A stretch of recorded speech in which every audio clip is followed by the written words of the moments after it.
The Town of Light is based on real events, places, and research concerning mental illness and the life of patients in lunatic asylums from the beginning of the 20th century until their closure. It contains stories which may be disturbing. The characters and names are fictitious, and any reference to people living or dead is purely coincidental. This game uses an artistic interpretation of a former Italian psychiatric institution for dramatic purposes. Please note that mental health services have radically improved around the world. If you think you may have psychological problems, please speak to a local doctor or specialist.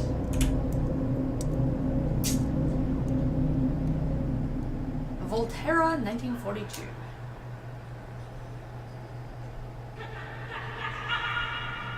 What's happened? What is this place? Maybe I'm dead. I can't see any light. Maybe I am dead.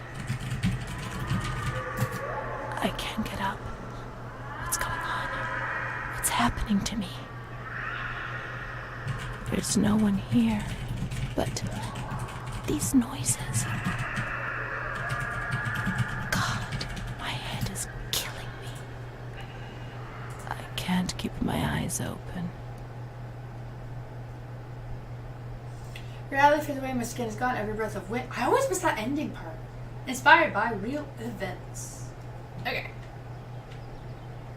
Volterra, Tuscany, 2016.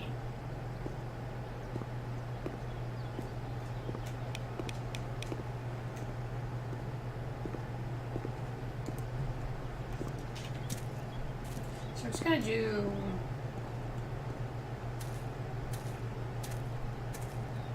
just this quick skim around. Not like a major thing there.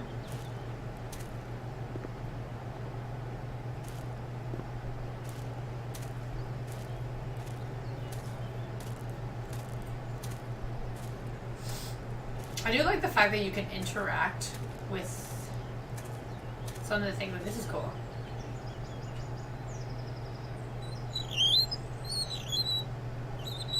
Makes you kind of dizzy though. Whee! You just stare at the light.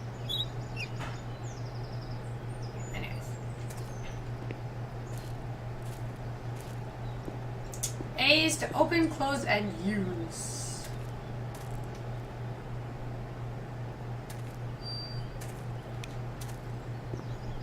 X to toggle your flashlights.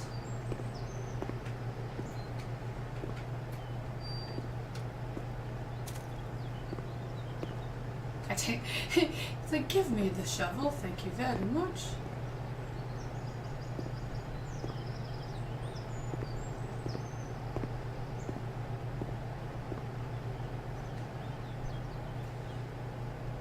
LB is to zoom it. Okay. Pan it. Rotate. Oh. 1940. Okay, wait, can I zoom out? Sorry. How do you rotate? Sorry, dude, I really suck at rotating this picture. What the fuck? Zoom out. Okay, maybe we can't rotate it completely? Okay.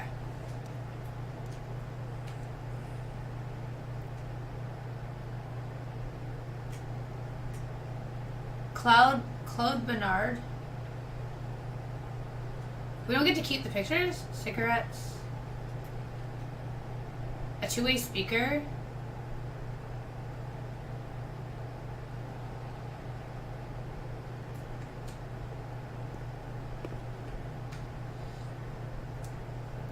First, food rationing improvements on April 20th. Bread rations increased by 50 grams per day, an extra kilogram per month with soup products.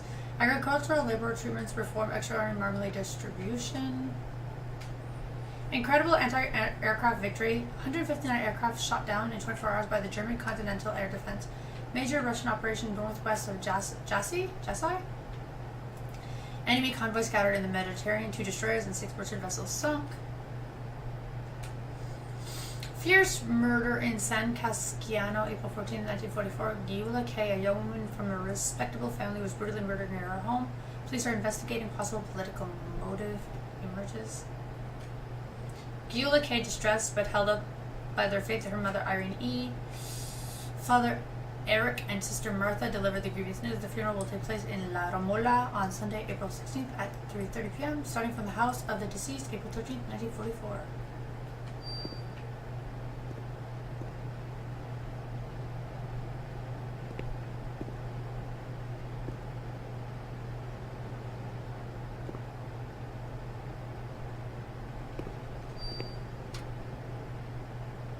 So, diary. How do you, show the text? No. Oh, turn the page. Okay. The Town of Light. We don't have anything yet. There's no memories. So these things don't even deem as a memory?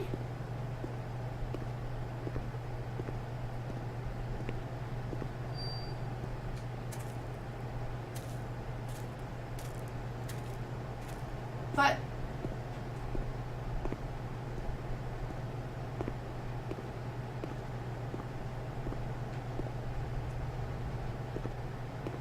oh, okay.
Habit of like exploring things.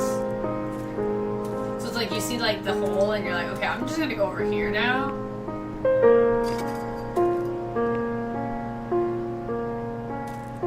Attenzione, fabbricato pericolante, possibilità di crollo. Basically, don't enter. Stay the fuck out. In English terms, get the fuck out. Okay, so, This place. Time. Memory. Do you have a new memory?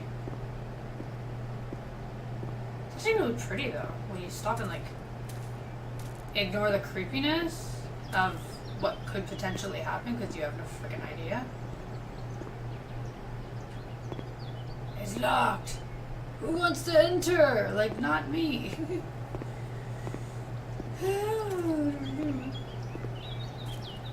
Okay, so we may have to go the other way anyway, right? Oh no, this door opens. So what? Okay, wait. I wonder if it matters what door you enter from. But like I said, so like, since I'm a big, explorer, we're gonna go back to that other passage, because it looks like there's another greenhouse here, which could maybe have something. Maybe. Oh, I can't walk through the bush. Sorry. Oh, perfect. There's stairs right here, so I don't have to go the full way. Sweet. Oh, okay. I see. So that was coming down this passage. This is blocked. Okay, we can't go past it anyway. Okay.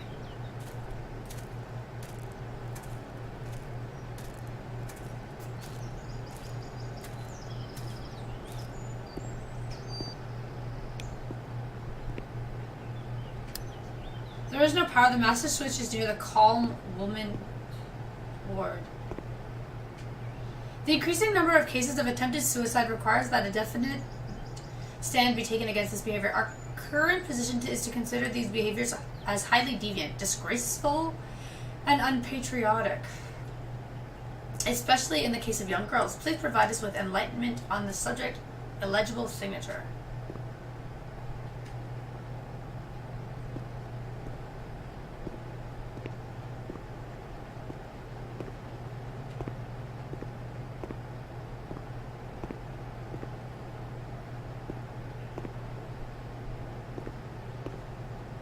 So who the hell did they keep locked up in here?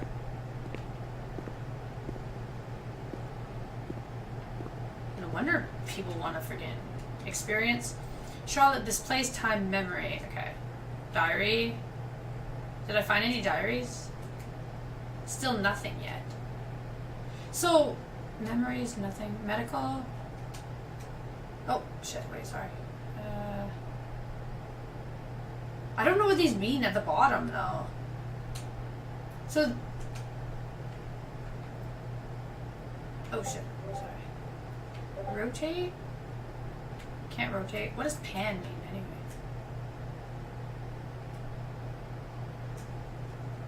Illegible signature. I'm pretty sure that says Pietro something something.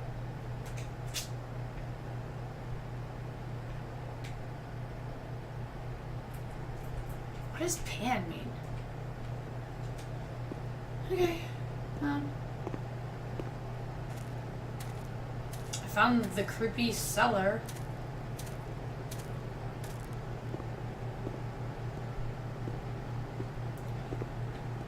So that's an achievement anyway. Enter the cellar. And boom, you get that. So I guess oh shit, sorry. Can we open both doors? Oh, we can. Oh, dude, I don't want to go in here. Oh!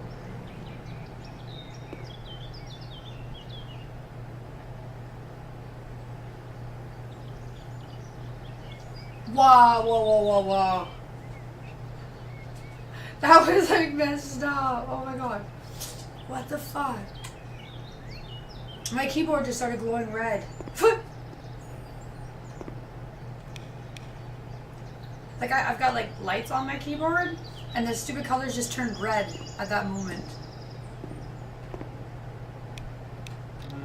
Yeah, open up, please. Thank you. Thank you. Let's get all the light in here. Holy crap, that was creepy.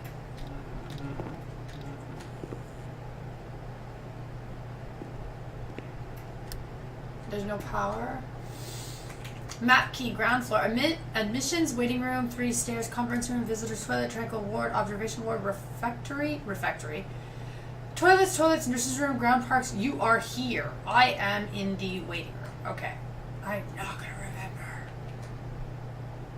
Fastest National Federation for the fight against tuberculosis. The civilized person does not spit on the ground and does not swear to God. Central Anti-Blasphemy Committee under the honorary chairmanship of His Majesty the King.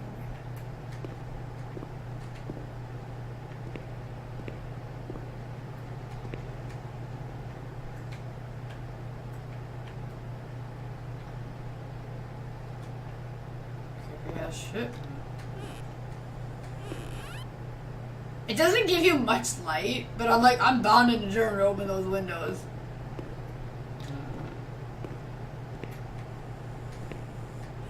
I can open that shit. What? No! There's boards. Dick. Can I take the coins? Volterra. Oh, you can rotate that. This is a 50-cent Bueno per Centennial. Can I? No, I can't, eh? Inventory of objections. Of objects of a patient upon admission, charity, congregation, psychiatric, hospital administration, inventory of articles of clothing and footwear, cash, cards, other valuables from admission. Renee on the day of 12/3/1938. Details of clothing, amount of cash value with other objects. Sweaters, 1. Underwear 1. Socks 1. Shoes 1. Diapers, skirts, dresses, trousers, vests, jackets, handkerchiefs, pocket handkerchiefs, hats, berets, aprons, golf shirts, overcoats, hose. Volterra to the day.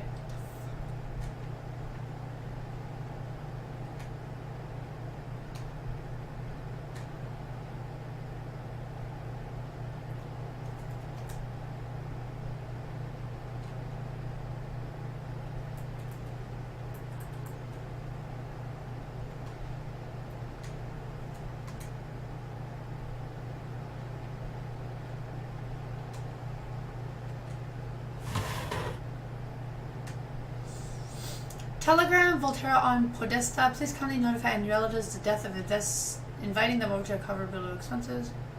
Burial. Failing which corpse will be sent to Pisa for studying purposes. Cost 100. So like,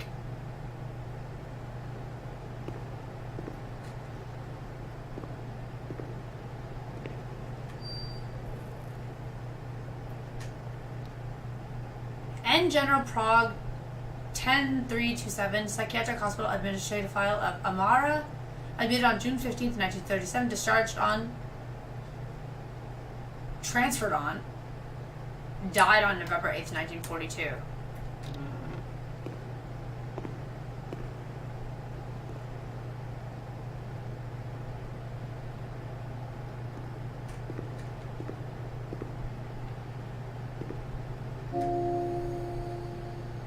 Added to the synopsis menu, the first page of the diary.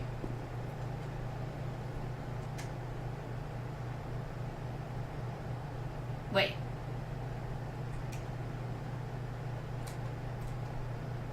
The Town of Light, okay.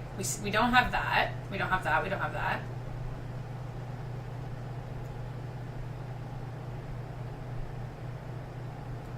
My memory of those years is hazy. What the fuck, that doll? Between the age of about 7 and 10, my memories are disconnected, and I couldn't say how many times and how frequently the light used to come. My mother gave me a doll around that time. Charlotte. Thinking back to it makes me want to laugh. But at the beginning, I remember that I was afraid of her. I thought she wanted to harm me, to kill me and take my place. But when the light came, she would stay beside me, and her presence.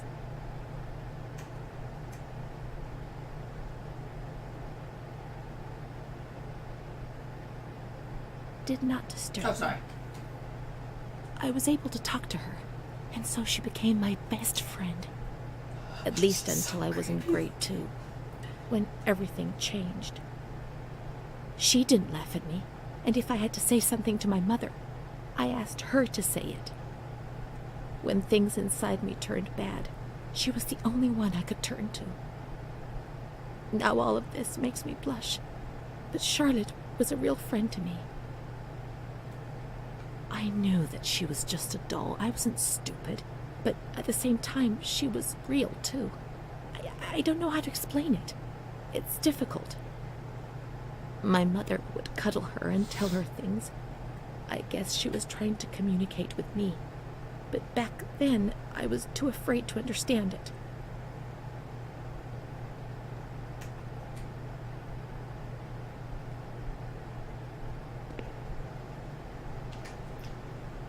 Province of Rome, 498, death report of Giuliani Dina.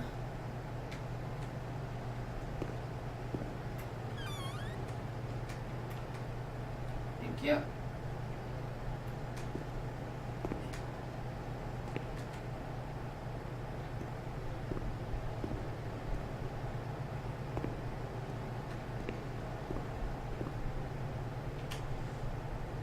Patient discharge readmission document. Name and surname Francesca Agostini. Paternity Arduino. Maternity Martelli. Widow. Admitted on May 30th, 1916. Diagnosis early dementia. Referred from Rome Asylum. Treasured respiratory disease. It's kind of weird that all these files, you can't actually, like, take them with you. Personal details: son David, deceased and illegible, born in province of residence, marital status single, married to number of children, profession, origin, culture. Like, it's weird that you can't take it, you know?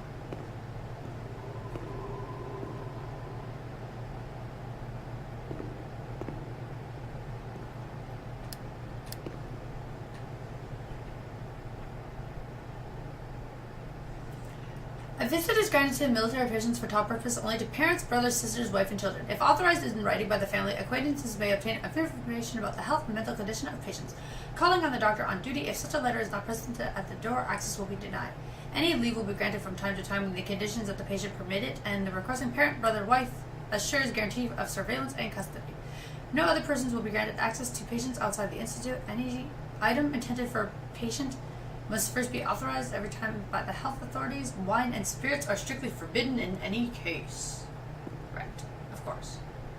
To the Voltaire Charity Congregation, which in full compliance with the directives of the Fascist regiment in the spirit of great initiative and the rationality of technical criteria, proceeded to the truly exemplary organization of a self-managed high-intensity cultivation and agricultural company on the Voltaire fields, where the compact, rugged clay soil was previously used as sparse pastureland. Oh my god. The secondary provincial commission in solemn recognition of this particular rule merit unanimously voted to assign the present special certificate of honor and a large gold medal in the triennale competition as a prize to all the companies under the umbrella of Agro Volterrano. The president, the secretary, Pisa, November 26, 1933. Okay, so I've been in here. I haven't gone in here yet. Oh my god. Irene, 26. The woman is in the state of great agitation. She curses her 3-year-old daughter for having ruined her life. She wanted to take us away, that damned kid. Wanted to kill us all. She's the devil, I tell you. And she's the devil herself. She destroyed my ability to give life. She left her sister in silence. Silence is scary. The mother explains that her husband, Eric, worried about her daughter, called the doctor who, noticing the state of the woman and the potential danger to her daughter, urgently initiated the procedure of admission. The woman was admitted to observation in the single room not because she was dangerous, but in view of her social class, it seemed the most appropriate choice. The mother had provided a generous donation to this institution in order to find a more suitable accommodation for her daughter.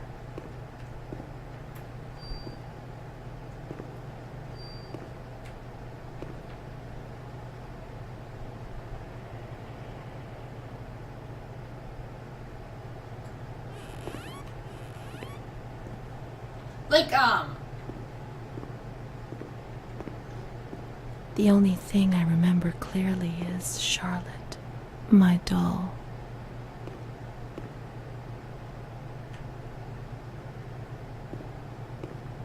Well, that's obvious.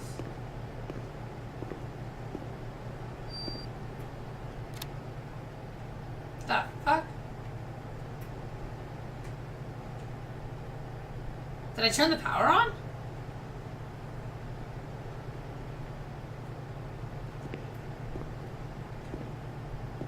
I can't tell, did I?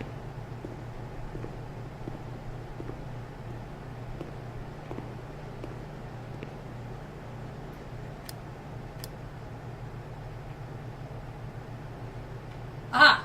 We did. We did turn on the power. So the lights are where?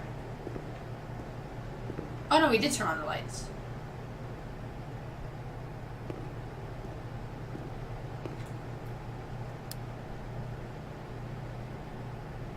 So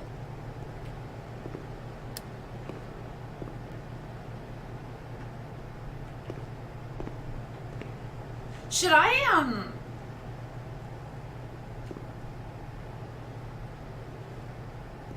just wondering, give me a second here. Bear with me. Because we just turned the power on. So just wondering if anything changes in the cellar now that we have light. I'm just curious.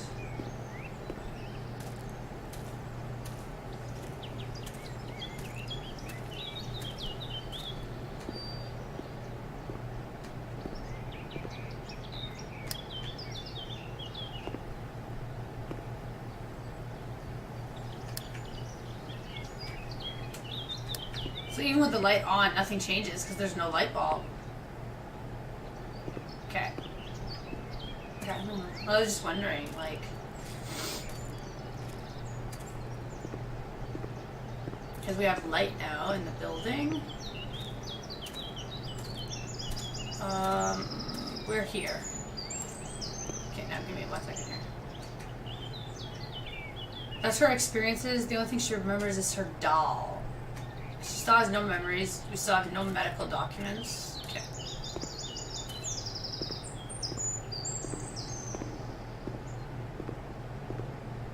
Okay, we are 4 is the stairs, so 5 is the conference room. 6 is the visitor toilets. I'm assuming 3, 2, 1. Okay, that's upstairs. Those other rooms. Okay, and then this door shouldn't open, correct? Nobody says we can't. Let's Let's find search the Charlotte. wards on the upper floor. She wants to go upstairs. Okay.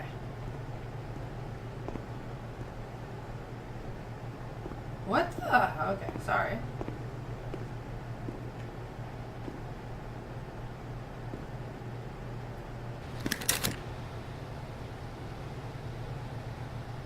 It's a projector. Okay.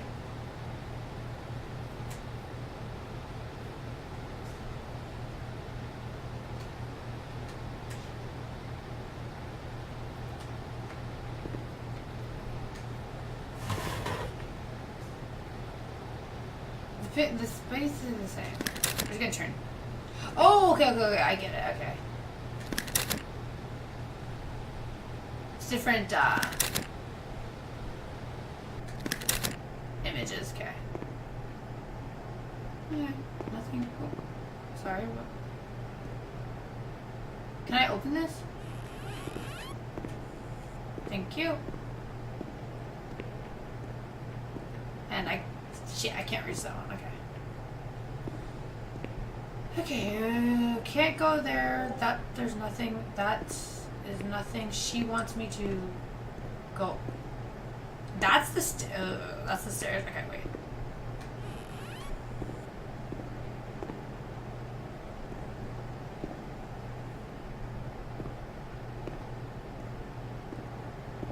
There's like nothing here. Cute. I've got this like massive OCD now with like opening all those windows. Is this the bathroom? It is.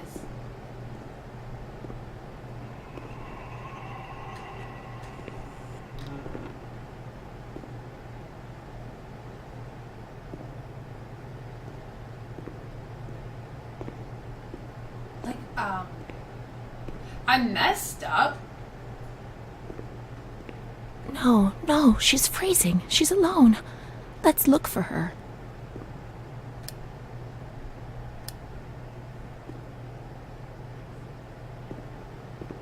Like, legit messed up here. Of course it's locked. I don't want to go upstairs, dude. Plain and simple.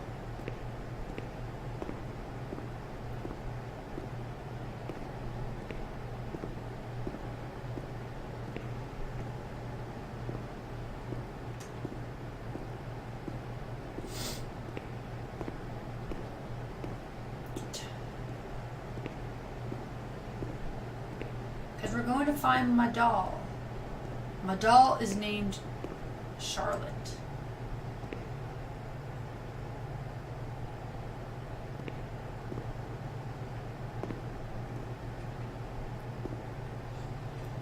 Denuncia di ammissione al manicomio della procura.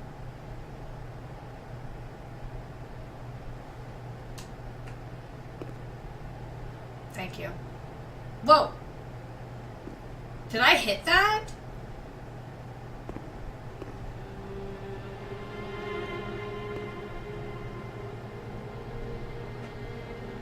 Did I find Charlotte? Charlotte? Mummy took good care of Charlotte. She tucked her in, hugged her, gave her cuddles and kisses. She was very affectionate and loving. Nothing bad happened to Charlotte, and that surprised me. I didn't understand. At first, I was quite scared. I was afraid that she wanted to hurt me. I lived in constant fear that Mom would abandon her. Because I didn't deserve to live. I didn't deserve to be loved.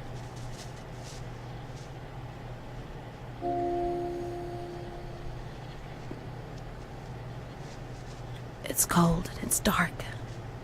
Look, she's cold. She'll get ill. We can take care of her. Nobody can stop us.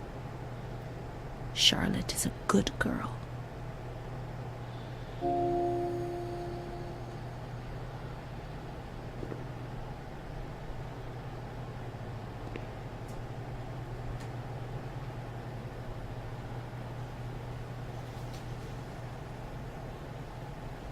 Oh dear. What do you want me to do with Charlotte? More bottles of weird stuff? A hammer? What the fuck?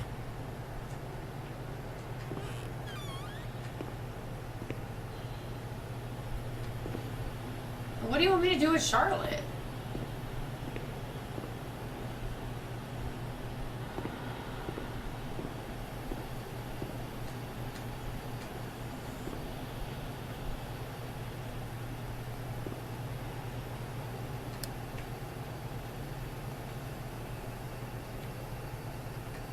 That door is locked. That door is locked. It still didn't turn on? Oh, that's probably not for, that's probably for those offices. Yeah, okay, I gotcha.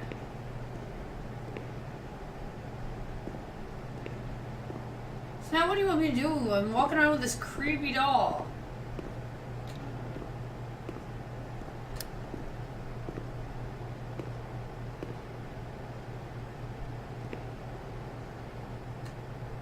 Okay, I don't think I want to touch these things. What are they doing? Somebody's supposed to sit in here?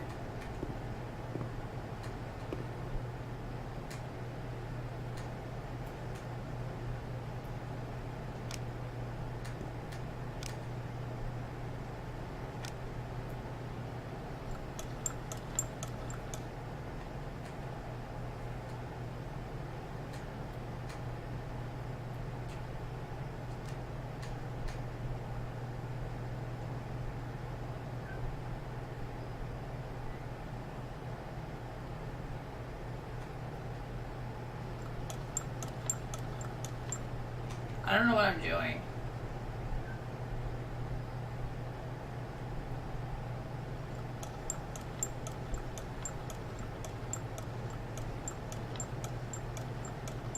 Stop rubbing the doll like that.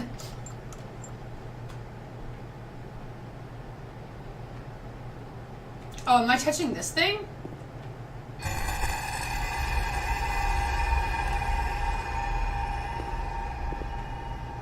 This isn't a good place for Charlotte. She'll be cold here. Okay, so I don't do nothing with this machine?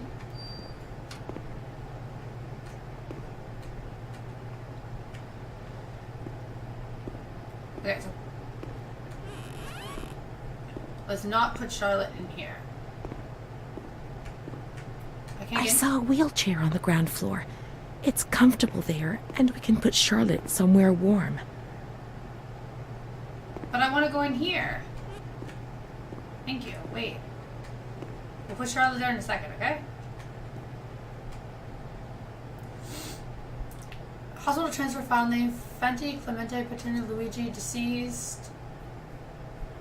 So age 37. It's like everybody's dying. Okay, so she wants to put Charlotte in a wheelchair. Where's the wheelchair?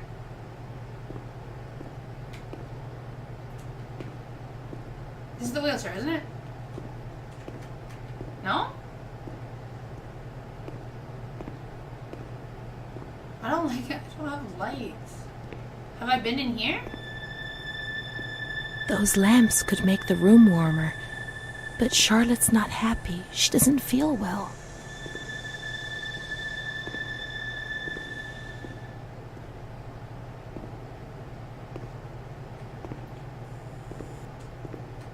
The lamps can make the room warmer. But Charlotte's not feeling good. So then... But I still need a wheelchair. Charlotte is cold. Let's take her somewhere warm. I think you guys are like...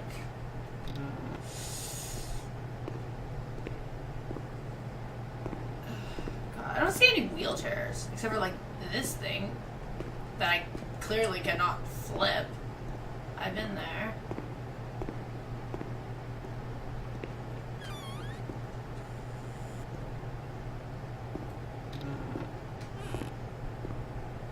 He doesn't want to. Not Charlotte. So... This isn't a good place for Charlotte. She'll be cold here.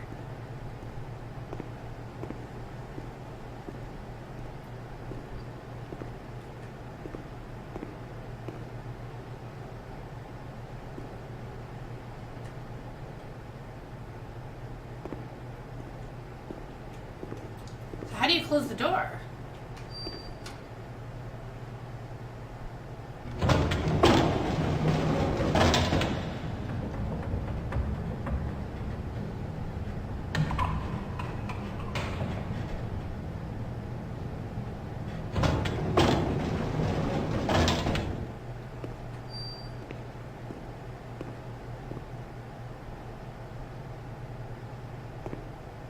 Oh, there's the wheelchair.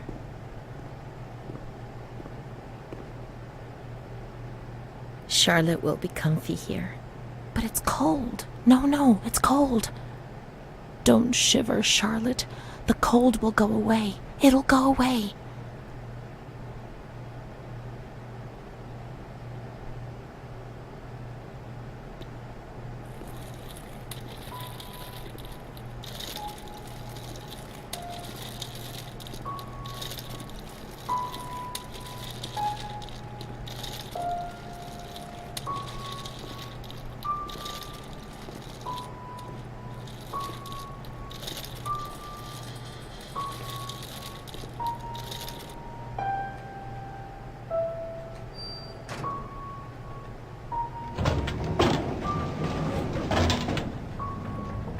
I'm assuming I gotta put Charlotte in the rooms with all the lamps.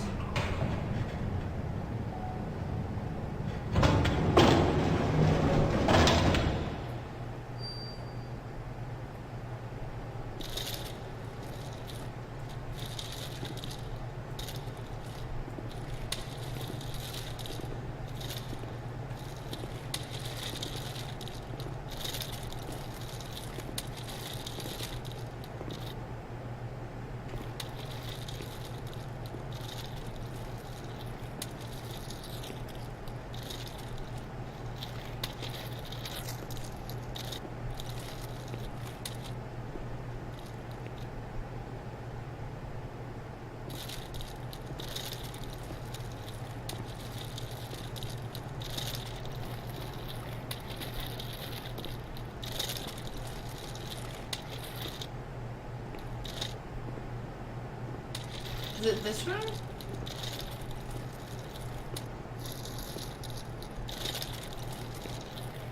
The cold has gone away now. You see? The light, the warmth. We can do it. The cold will go away. It has to. Now we can enter the ward where everything started. It all began in the observation ward on the ground floor. So, I gotta go back to the ground floor? Can I open these other doors or not yet still?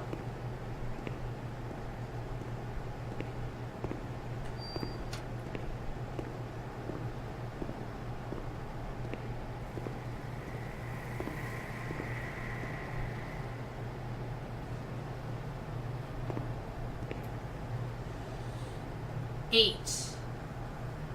8. 8 is this way.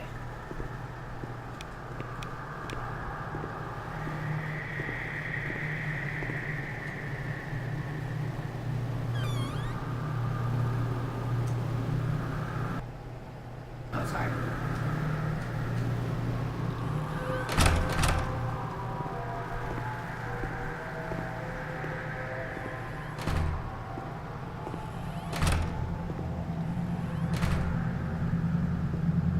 I just gotta keep following the path.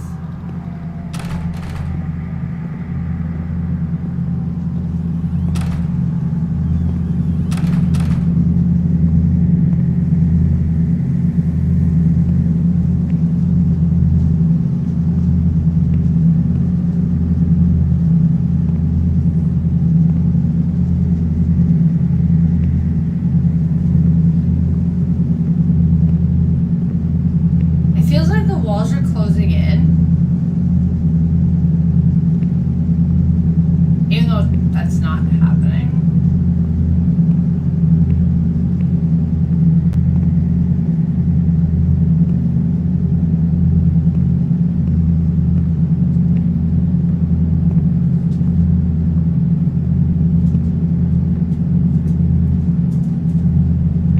There's all the beds.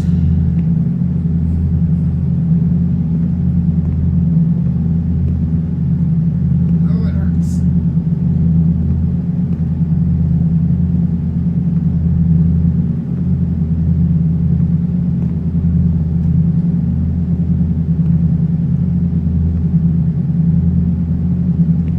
We're almost there. One day I turned off the light, but it didn't go dark.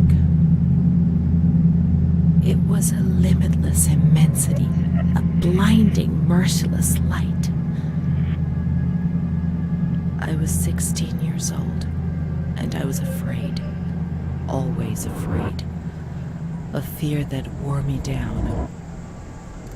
I needed help, but I couldn't speak.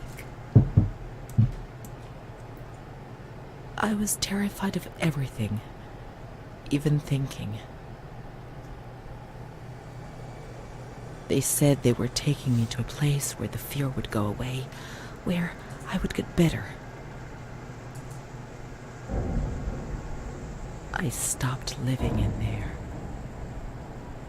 They dragged me away and stripped off all my clothes, everything. I tried to explain what was going on in my head.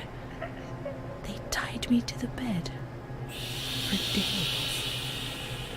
I was alone with my nightmares. It wasn't fear anymore. It was madness. And when you're mad, you cease to exist.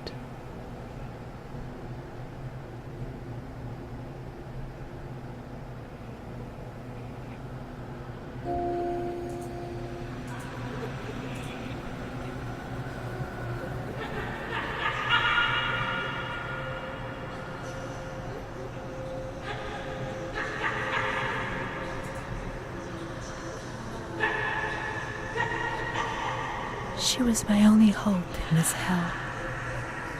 I was descending down, down among the damned. But that woman and her smile kept me alive.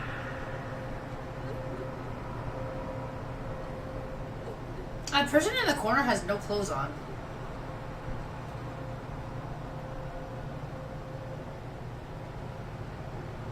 Oh, it's nighttime.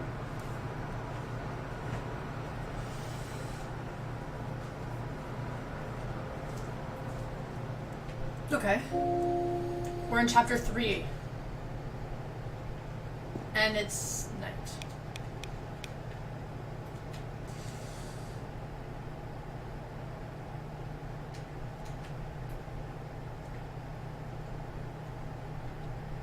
Okay, so these are her experiences.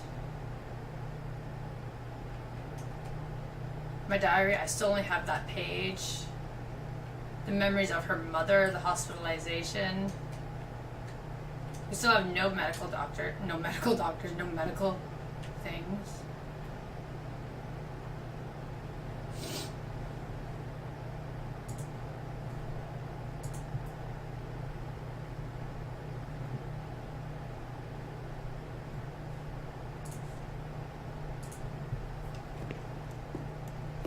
The door is locked from the outside.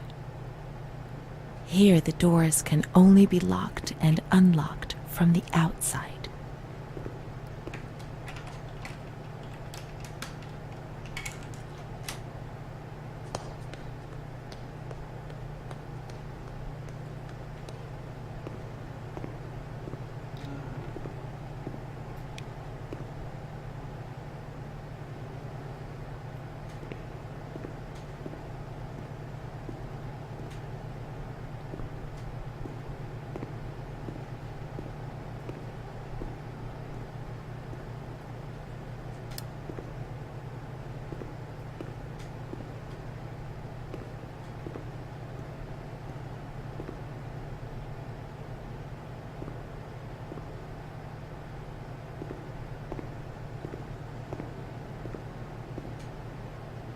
Why are you there?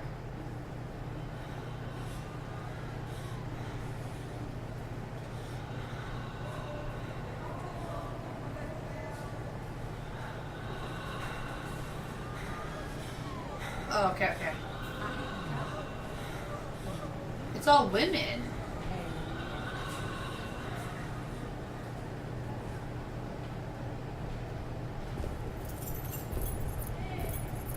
This guy took Charlotte from me. Why? You creeper? Give me Charlotte. Even though she's a creepy ass doll. She was like my, what do you call it? Safe blanket? Or whatever?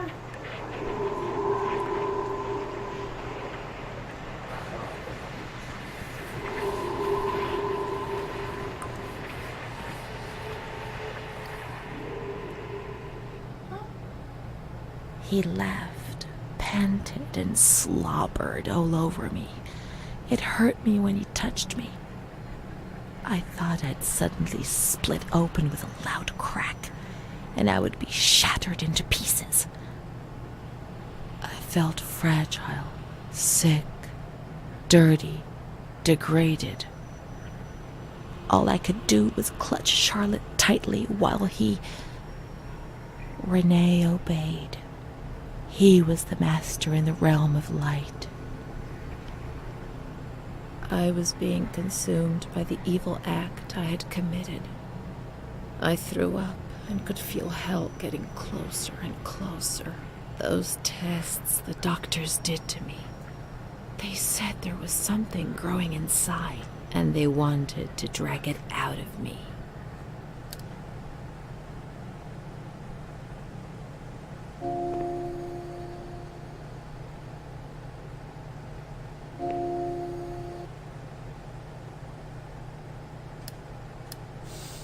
It's actually really twisted and morbid and sad because in history, this shit actually did fucking happen in asylums. And this stuff was ignored. Always. Nobody wanted to talk about it.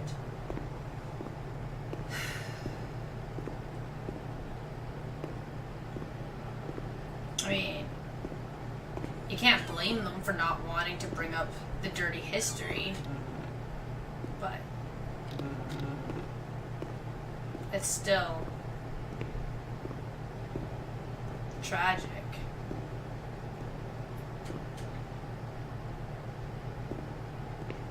I kind of, obedience, memories, medical records. See, there should be a medical record. Just like there should be another thing in her diary.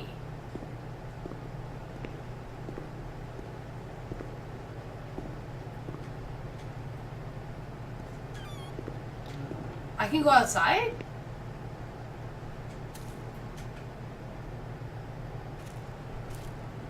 Or maybe not.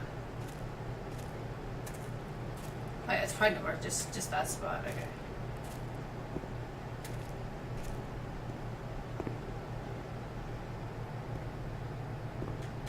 Just there, okay. So then, Oh, this room's open now?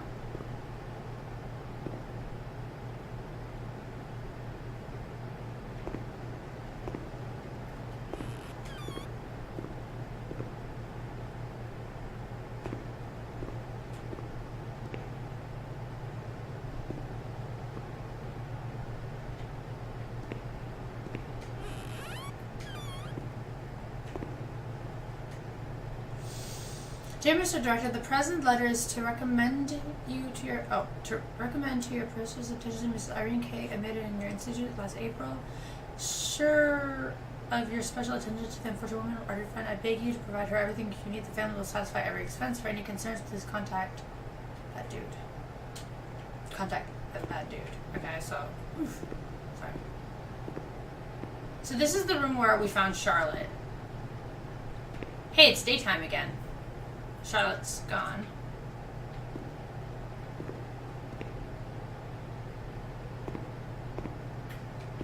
Okay.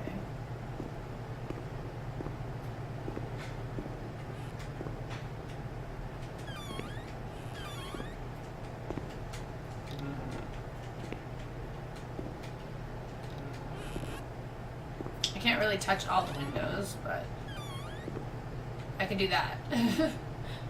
I have this thing with the windows. I just want to like open everything. Fuck.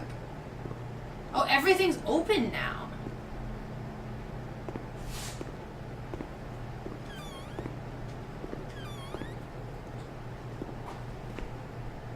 They were all locked originally.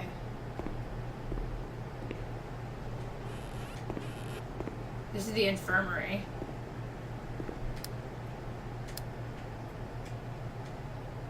School for nurses. That's locked. Locked.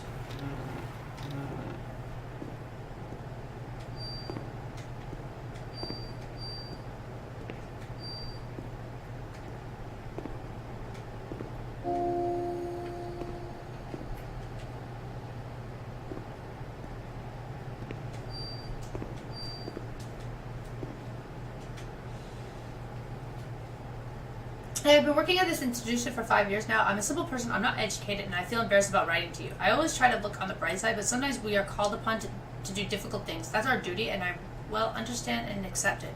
There's no alternative. However, I have decided to write to you because something is happening which is simply unacceptable. I am well aware that there's someone among us who devotes too much attention to the younger female patients who are confused. The serious nature of this fact has compelled me to write to you. I am certain of your indignation and of the measures you will adopt to solve the problem. Please accept my warmest regards and respect. Yeah, you know what? They probably killed you. Or something. Because how dare you snitch? Why? Because that's what this shit happens. They don't fucking take too kindly to snitches. Okay, we got nothing else in here. Okay, now what did we find? Renee's diary.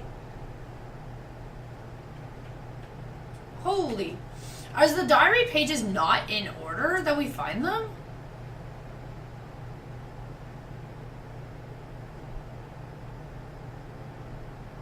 He felt accused, hurt. I chased him away. I insulted him. He was proud, handsome. He said things about me to other people, which he shouldn't have said. Mother caught me coming home drunk.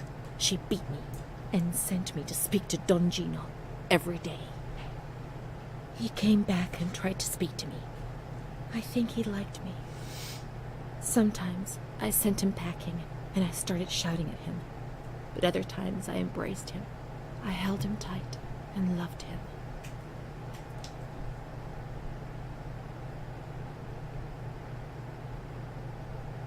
But he couldn't bind himself to me. I was 16 and ill. I had no future. I didn't get out of bed for weeks. Then I did things I was ashamed of. I slept with men. The guilt tore at my soul. And the light came back to torture me. I invented stories to justify my actions. I couldn't bear my own weight.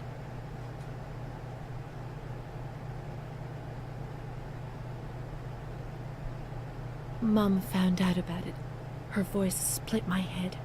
I pushed her away because I was afraid of dying, and I shouted to the whole world, what was happening to me, and that I didn't understand.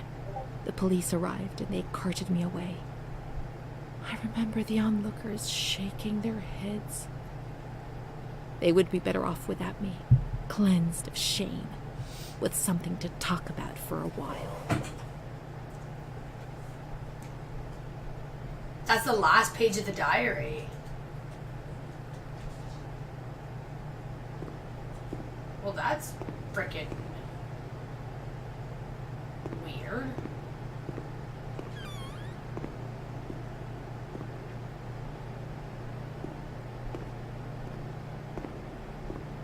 Like, I don't think I'm skipping things. Like, I'm pretty much going where they're telling me to go.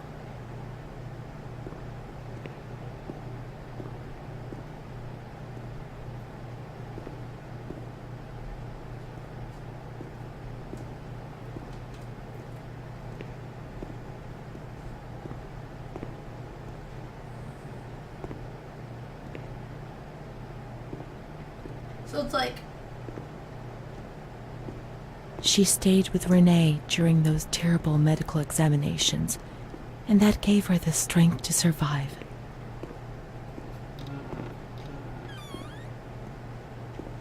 Well, poor Renee. I mean... those dogs. Like, what do you want her to do, you know? Literally, like, you can say it. Those guys are fucking dogs.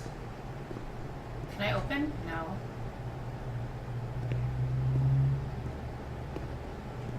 Okay, so the observation room is finished.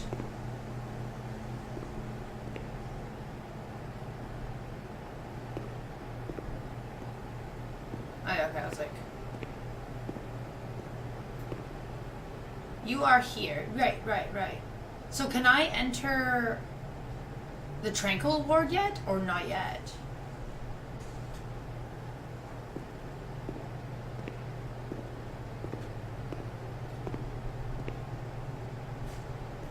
Still not yet. They went to the gynecology ward on the upper floor. Ah.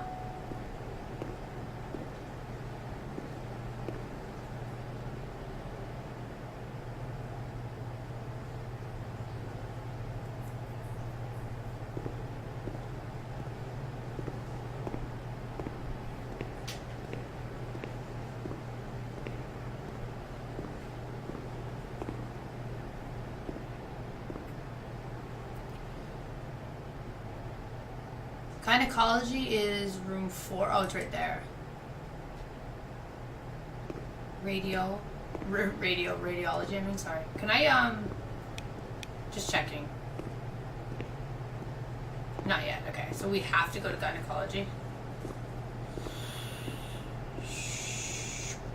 Can these doors open yet, or no? Nope. Still no? Okay.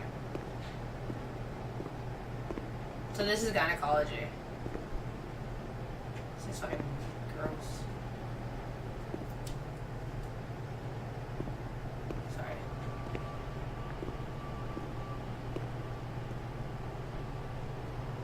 Oh. I don't even want to fucking trigger it. Like, can I just walk? Wait. I will trigger it in a second. Gross. I don't want to. That's...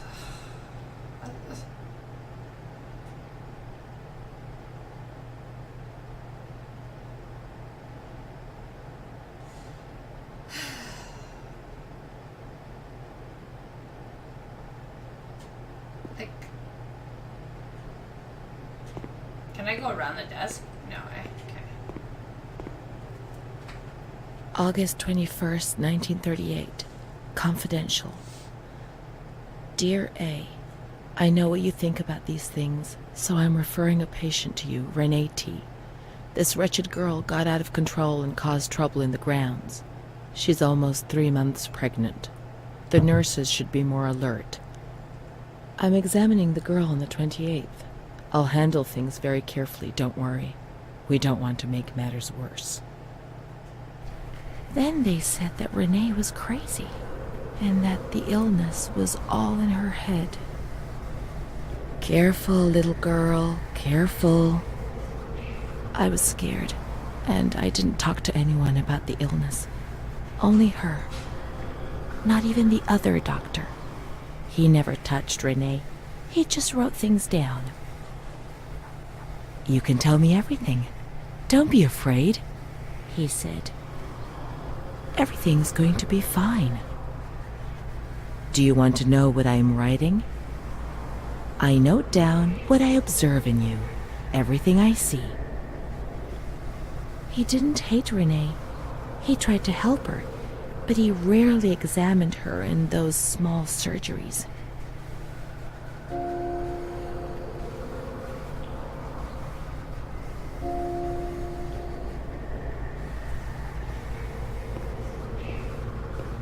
The doctor who wrote things down was in Surgery C.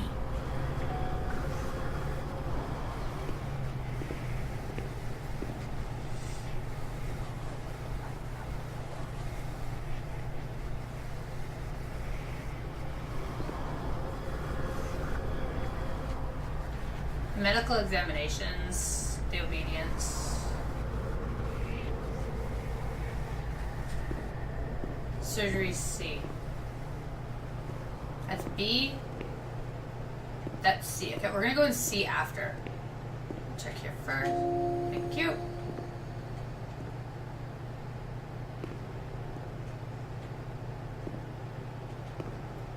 Can I take this? June 1935. After much theorizing and practice in clinics for the privileged, the moment for action has finally arrived. Volterra is the right place. It's an avant-garde hospital, the perfect place for a doctor who really wants to make a difference. November 20th. Crossing the threshold of the asylum was similar to entering another dimension. A world of smells, noises, and images which it is almost impossible to imagine, describe, or explain. August 1936. The situation is similar to that in many other institutions. The department is overcrowded. Hundreds of patients are supervised by a handful of nurses who are forced to tie the more distressed ones to their beds or to radiators. They do 24-hour shifts. It's impossible to work like this. We doctors rarely see the female patients, and it's the nurses who tell us what's happening to the women. The overpowering stench in the wards, the constant din of shouts and voices that are barely recognizable as human, dirty, naked bodies devoid of any dignity. The lunatic asylum gets under your skin and wears you down. I often consider resigning. I feel useless, impotent, a sort of merciful jailer, a mercy that helps no one and only helps to ease my conscience. March 15th, 1938. Dramas are played out before my eyes every single day, and I try to distance myself from them, and just do the best I can. But a girl arrived some days ago. I couldn't avoid her gaze. All she asked in her dignified silence was not to be ripped away from her world. And me. I'm old enough to be her father, the father she never had, who didn't want her, who rejected her without even knowing her. I, too, refused what she asked me. I couldn't do anything but add my signature and consign her to hell. A danger to herself and to others, and a cause of public scandal. This was what was written on the accompanying note from the police headquarters. It was difficult not to agree with it. How much more violence must this poor girl be subjected to? Her gaze is so intense, so far removed from the carefree nature which should be the joyous hallmark of her age. I cried myself to sleep in my solitude. I kept thinking about those sad and frightened eyes staring at me.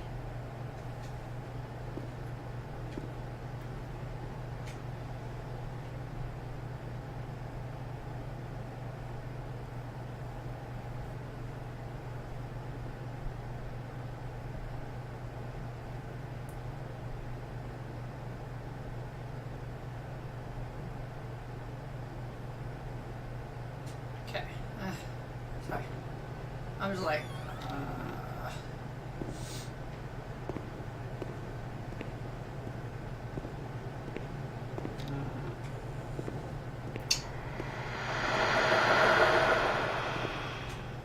Can I drink it? It's like the rotation's not working. Can we pop the cork? Pop the cork. Pop the cork, I mean.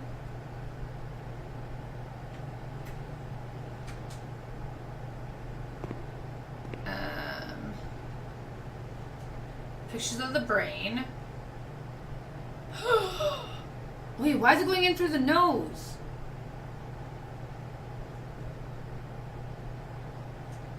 I don't know. A syringe. A lot of syringes. A phone. More needles. Obviously, I know I need that book. I'm not stupid, I know that. It's actually really pretty, though. I can't touch that, and I can't touch that, right? Okay.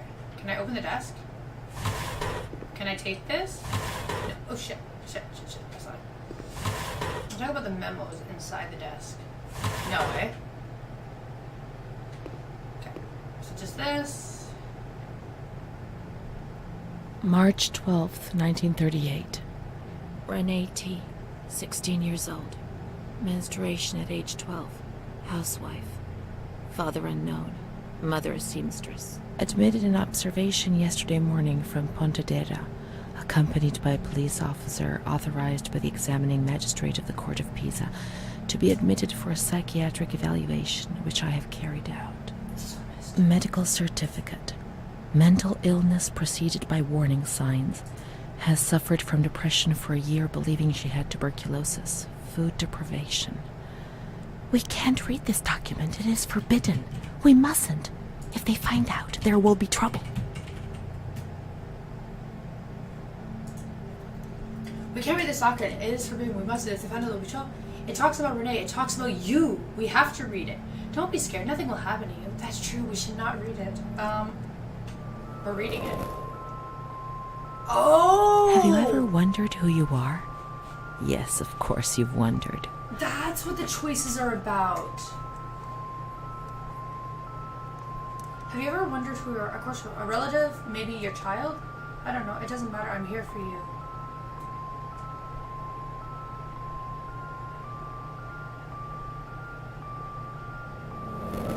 Wrong. I never had children.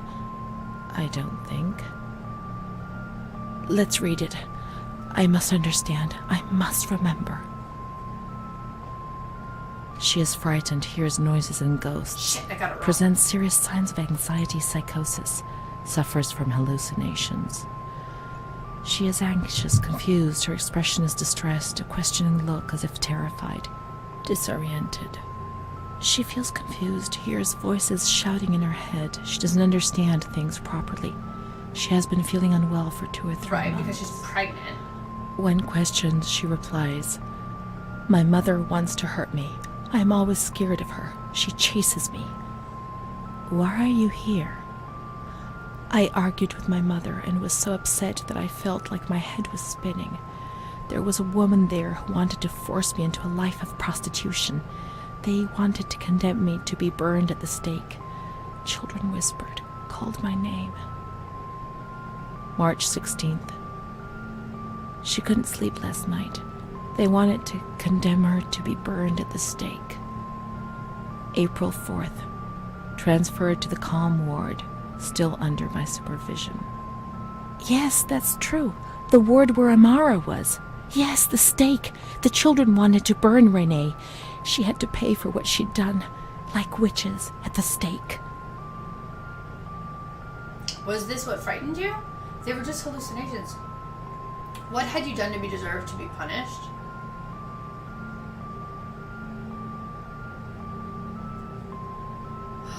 I don't know.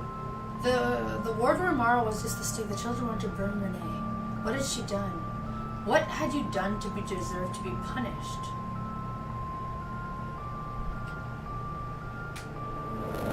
wrong again? What? April 21st. Fuck, I suck. She's more awake this morning and is responding to questions, complains of headaches. She became agitated when she found out her mother was there. She says that one day, many years earlier, she was with a friend of hers and met a man who made her get into a car and took her for a ride. He made her smoke cigarettes and drink liquor, and the man showed her certain things. He tried to hurt her and made her go crazy. She says he promised to marry her and made her swear to keep what had happened a secret. These facts were essentially confirmed by her mother. After that, she became arrogant, impatient, and hostile towards her family, especially her mother. She started taking off her clothes in public. Her moods would swing from laughter to tears. She rants. She pleasures herself. I can't remember these things, only the guilt, the stake. I know I deserved to pay for that guilt. I knew it even then.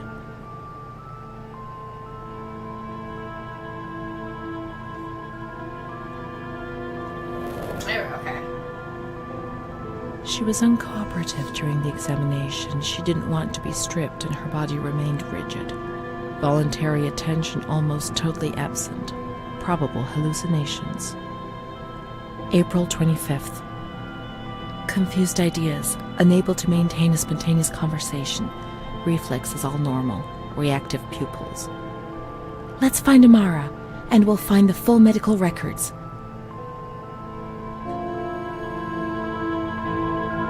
So these are the clues.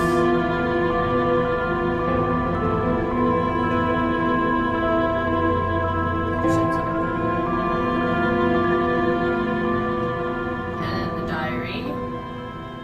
Oh, okay. So now it goes back to. Wait, sorry. Charlotte.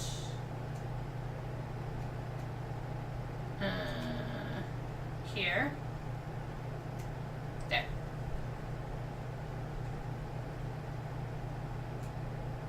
My name is Renee. They told me that I have to write this diary, but I don't feel like it. It's not true that I feel better when I write. Actually, it's worse. I was a shy girl, and I just wanted to be like the others. But that's not what happened. No. I did things that, when I think about them now, eventually brought me here.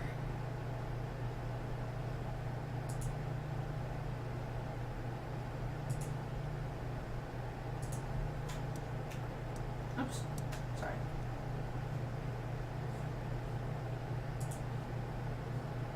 Everything started with that damned light. It happened for the first time when I was still a little girl. I was 6 or 7. I was walking outside school when suddenly the noise started to melt into an indistinct rumble. The light increased out of all proportion and everything lost its meaning. I could no longer recognize anything. Objects, people, words, not even myself.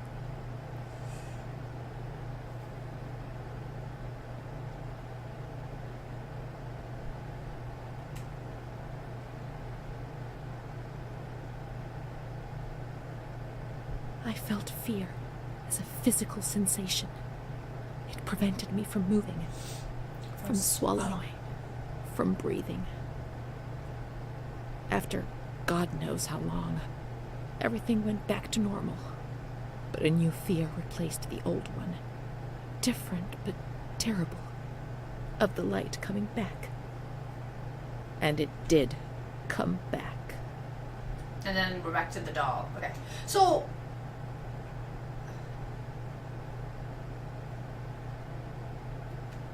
it seems like The grounds at the back of the hospital, and then down to the kitchens. the grounds at the back of the hospital?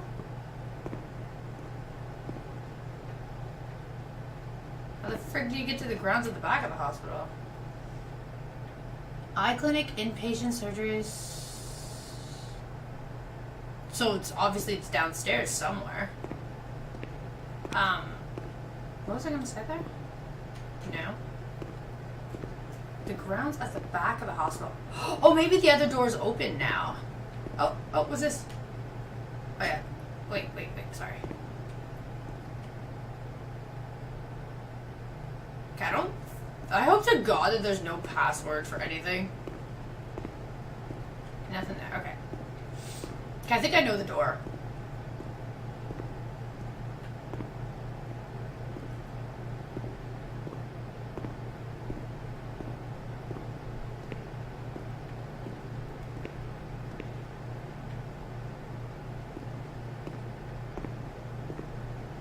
There should be, like, nothing changed in these rooms. It should all stay the same.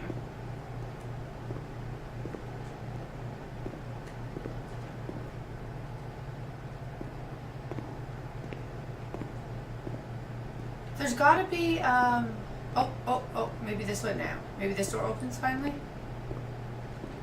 No? The grounds at the back of the hospital. Yeah, but you're not telling me how to... 14.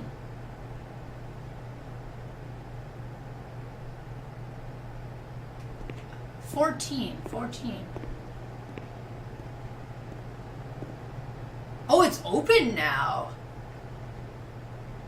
Oh.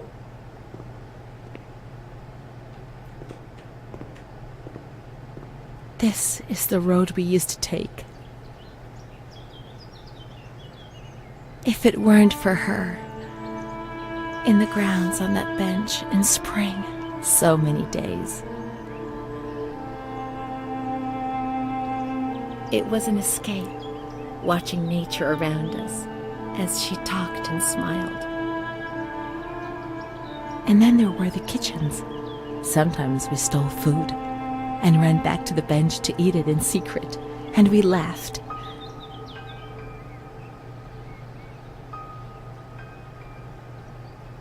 She did things to me. Sometimes she touched me. In the shower, I felt her body against mine for the first time. It was a shiver that warmed my soul. Eyes closed, the light slipped away. Well, I mean, it kind of makes sense that, She wasn't in the system. He wouldn't let her in. That's it. She must be the key to my memories, to the reasons why.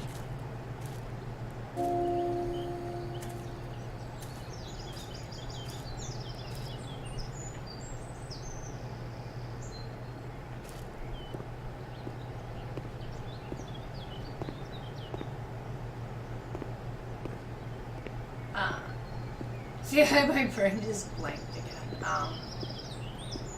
Back in the day, that, homosexuality was deemed an illness also.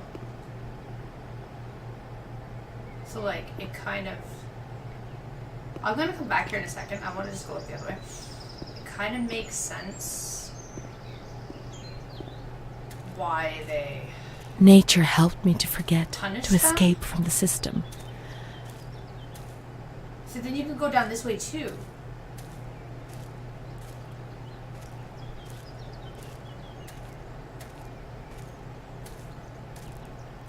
I just wanna, God, I hope I don't trigger anything. Fuck, I just wanna look around.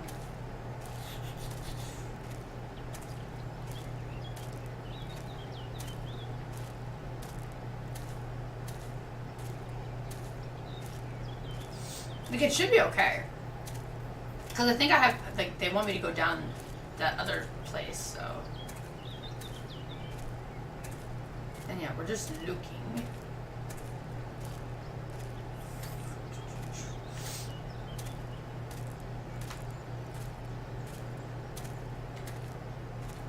This game, though, in a really twisted, like, sad situation, like, the game is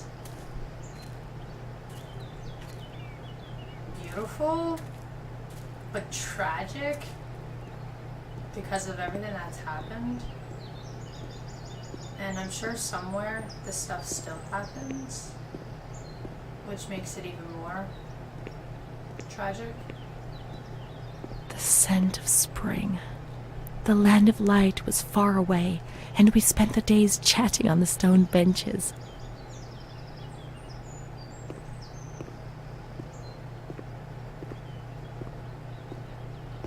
Like, I know what you want me to do. Okay, so, again, just to explain really quickly, in case people cannot see, you do not actually have to physically jump off the scaffolding. Go to the edge, and the achievement will pop up for the scaffolding achievement. I do not know what happens if you actually jump. If you can jump, I prefer to not test it. So since the achievement already popped up, I'm not even going to bother jumping. Because there's just no point. And I believe there is a chapter replay for if there's anything that was missed. It's like a bread or something. I'm calling it bread. I don't fucking know.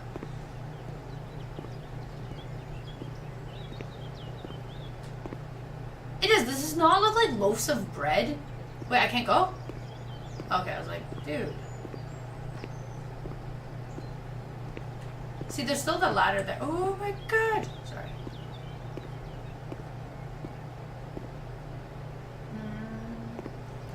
And, okay, and that's it. Okay. So there's the stairs anyway. So you technically don't really need to use the scaffolding unless you want to get the achievement. Otherwise, just walk down the stairs and then just carry on.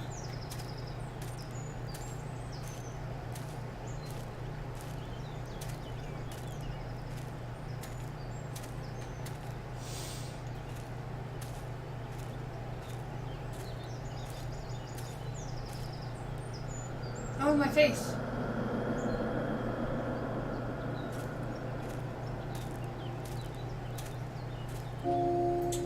Four out of 8 for this. So they probably want me to go inside there. Again, I'm going to avoid these parts just for now.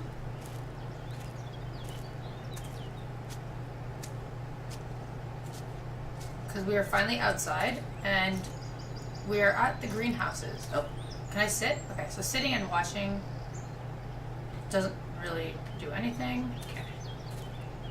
Let's enter the greenhouse.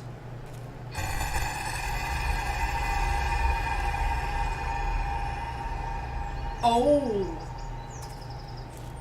Oh, snap! So she was cheating on her in the greenhouse with the doctor? Oh, that's kind of sad. Okay, so again, entering this greenhouse will also trigger you the scene on top of the greenhouse achievement. I don't... Oh, okay, there's the door to enter afterwards. I don't believe there's anything else, but we will just scout around really fast just to make sure that we're not missing anything. Okay, now we seem to be on the outside. Okay, I believe that's it. That's the... okay. So I don't think there's any... We're gonna look again. I don't think there's any memo papers in here. I believe this section was just to trigger that scene, part of the memories, and the achievement. Yes, there's nothing else in here. Okay. Yeah, just that.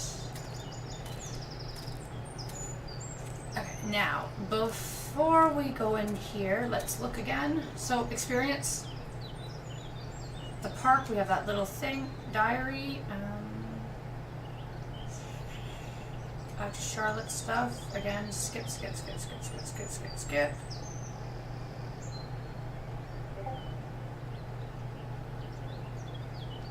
He told me about Bruna's father and brother, but I was already very ill. The light had returned, and that thing made me suffer even more. It was my world, and it was crumbling. When I spoke to Bruna about it, she turned her head away and was silent for a long time.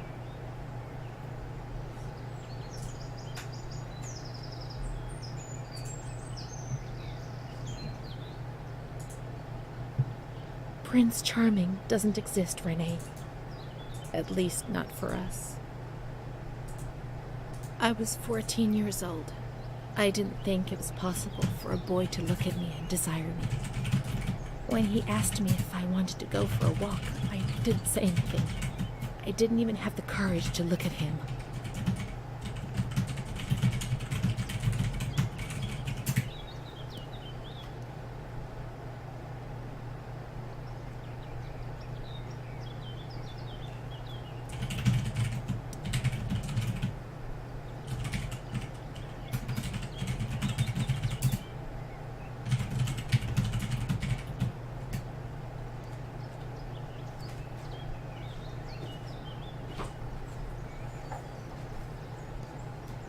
Things improved for a number of years, then suddenly everything came crashing down.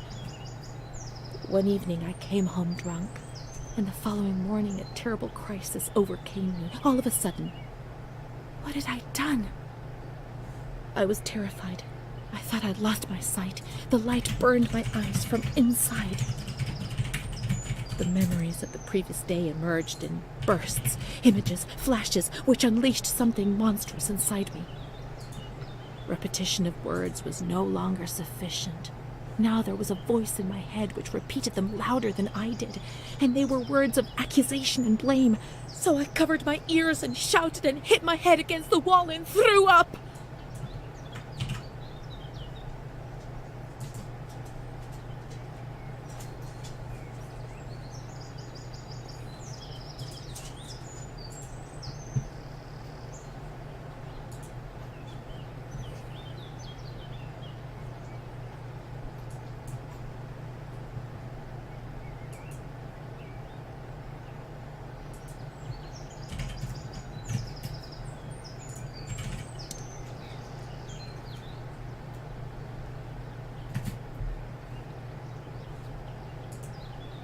I remember the doctor, the wall filthy with blood and vomit. My mother wasn't looking at me. Bruna was crying but trying to hide it. Charlotte was beside me. I never told anyone what had happened. He came to visit me, but I refused to see him. I became agitated. I think he liked me, even though things turned out badly. In that period, I began to suffer from memory loss. The few things I learned didn't please me at all. He told me that I was looking for him. It was all my fault. Bruna told me that sometimes I got drunk. People in the village gossiped about me. Sometimes I was covered in black and blue marks. I didn't realize what was happening to me, what I was doing. I was no longer in control of my life. From my little corner. Okay, well, we've already got it. Okay.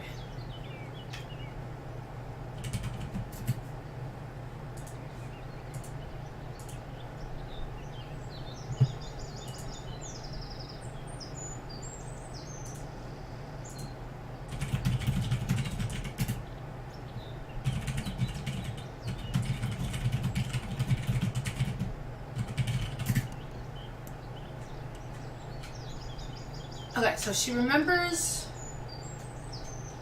her mother hospitalized, abused Amara. Okay.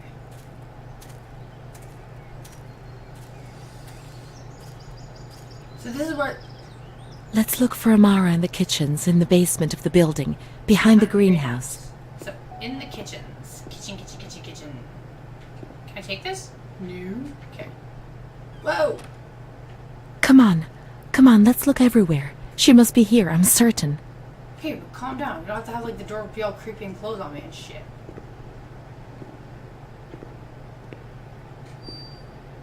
Well, I'm glad she's not in the fucking oven, because that would have been messed up.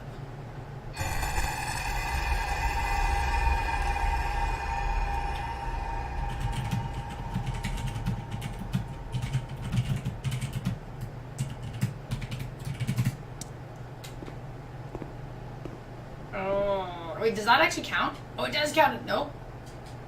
Oh. Never mind. Amara's not, like, inside these things, right? Okay, fuck.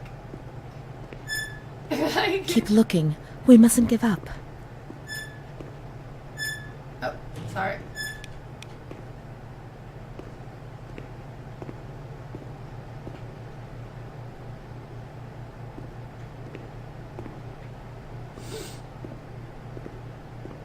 Okay, so we know she's not there.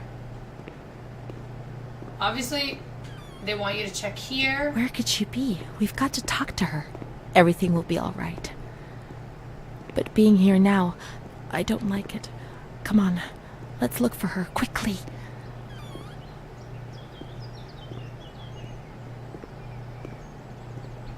What are these vats made out of? We can't stay in here too long. They'll find us. When they found us... Come on, hurry. We've got to find her quickly. We've got to get out of here. They'll find us. But not now.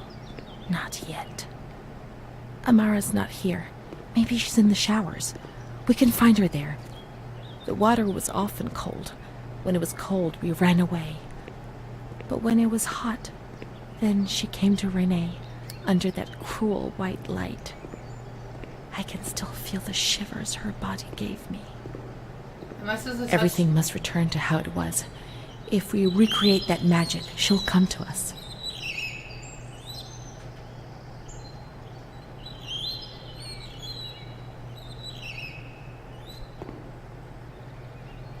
Now we have water. We must switch the boiler on. Is this a boiler?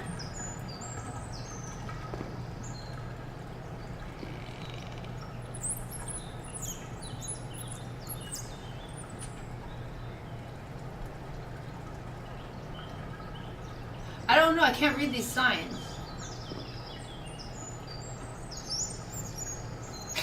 I don't know. Okay, like that? But where's the boiler? Oh, that's the boiler down there. Why is it so fucking dark, dude?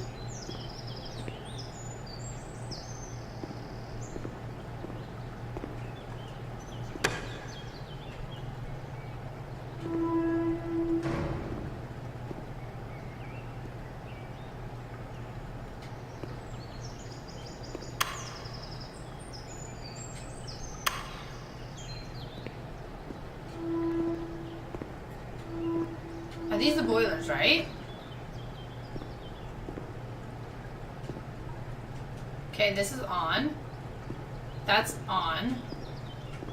Do we lock it? Lock.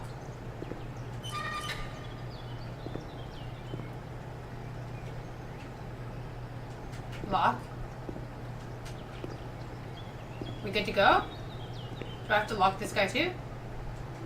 Oh, no, no. Close. Oh, shit. Close.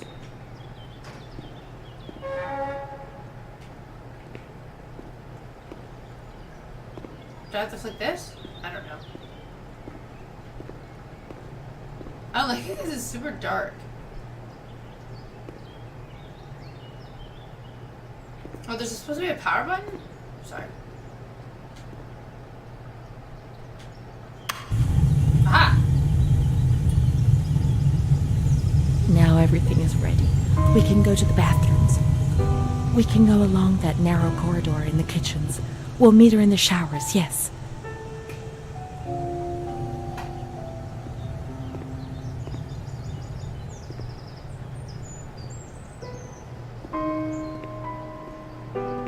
But she just wants to meet Amara again, eh?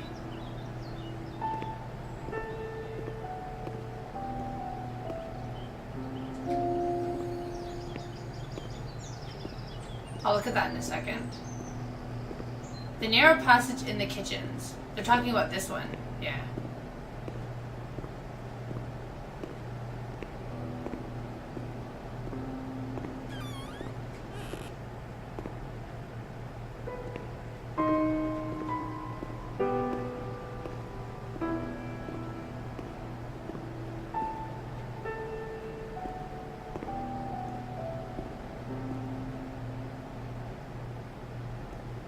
Oh, now we're going this way? Wait. Sorry, give me a second here.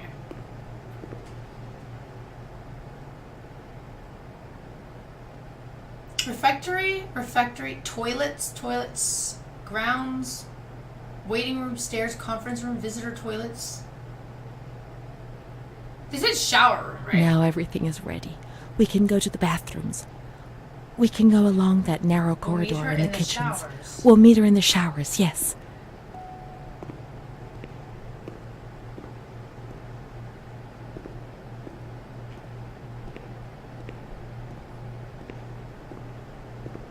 Yeah, but that's outside again.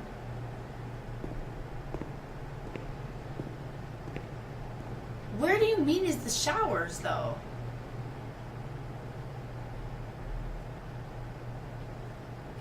Are the showers upstairs? Didn't I just come in from this room?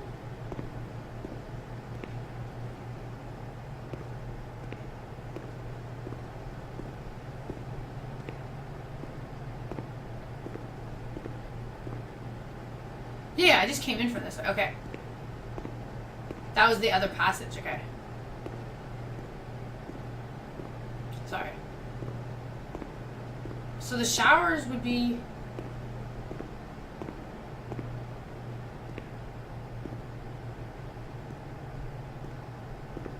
Sorry, I just gotta we've done that. Oh no, this is different. Oh fuck. Sorry, there was like a minor lag there. Look at all the alcohol.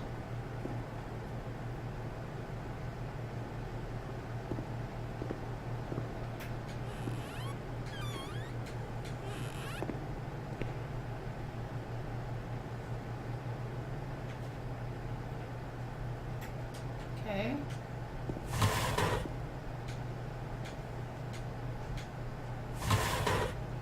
Got nothing in this guy's room.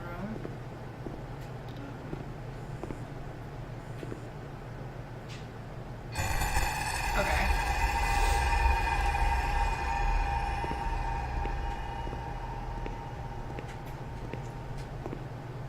That should... Sorry. That would give me...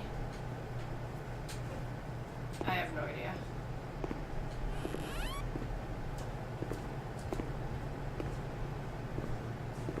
Nothing. I'm not exactly sure where the showers are. Oh, wait. Yes. I'm sorry. I know.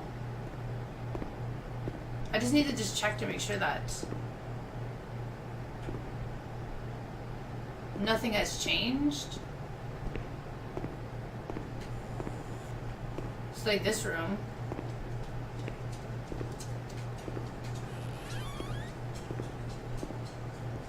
Like, if there's any, like, memos or anything, like, I kind of want them. It's like, I don't like it. It's correct. So, yeah, there legit shouldn't be anything. Okay, there's the shower room.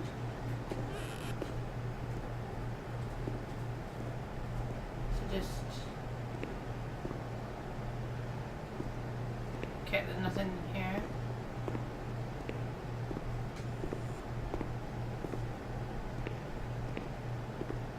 Before we go there... Yeah, everybody watching me.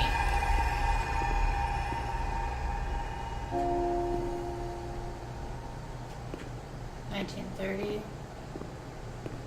That's my diary again. Okay, time to enter the showers.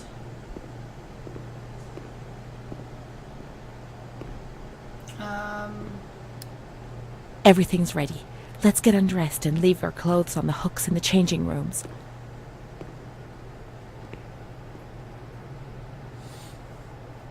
List of the females deep in contact whose treatments require special severity and rigor. Onanism is masturbation, homoeroticity, homosexuality, unnatural mothers. Lovely.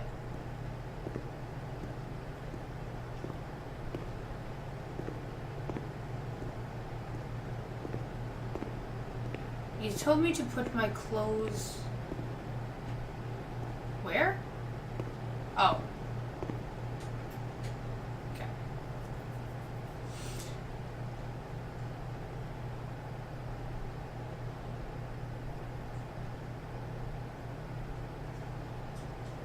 So we're back in like... Let's turn the water on now, and everything will be as before. Where? But these are the bathrooms, not the actual shower.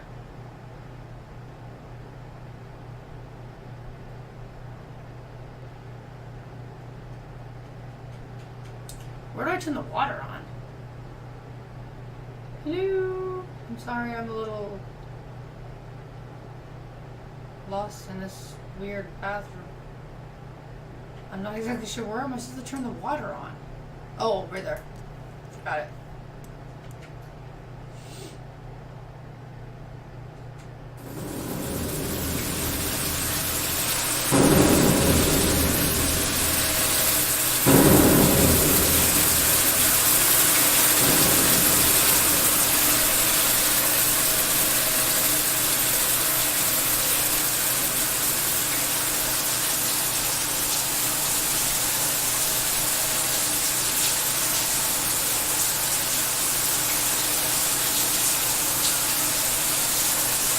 Wait, is that me or is that Amara cheating on me? Amara was the only thing Renee had. Oh, she was. They separated them. Renee went to the slightly agitated ward, the one that terrified everybody.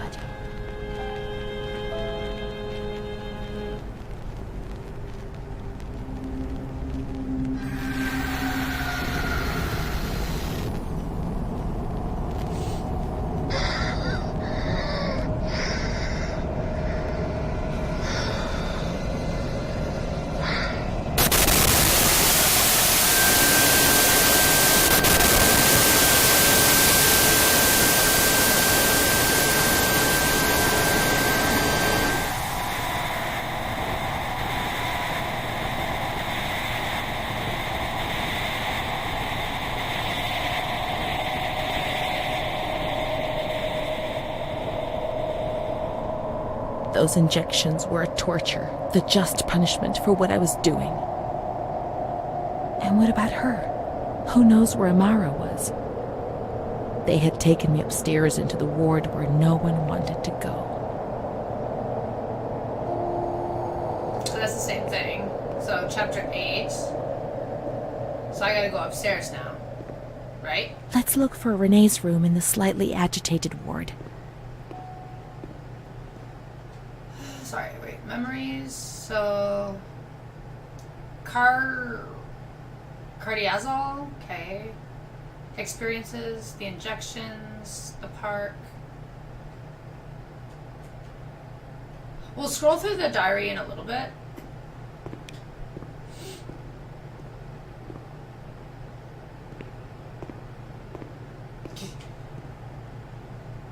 Everything should still be the same in all these rooms. Like, there legit shouldn't be anything else.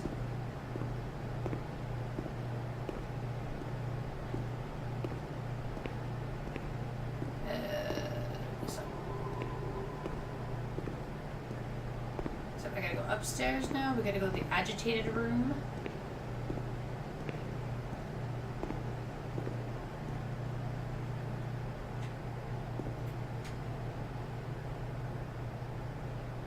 This way.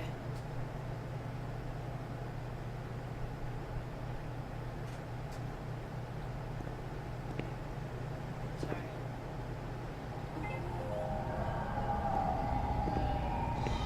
When there was too much chaos, they closed all the windows and the door. They turned off the lights, and it was pitch black. Some people fell asleep. Some others stopped seeing their demons and became more calm. Locked. All these doors will eventually open, and then I can make a rain.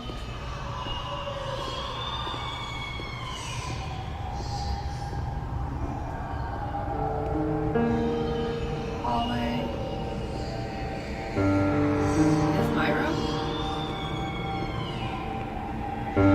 I bet you my room is down the hallway.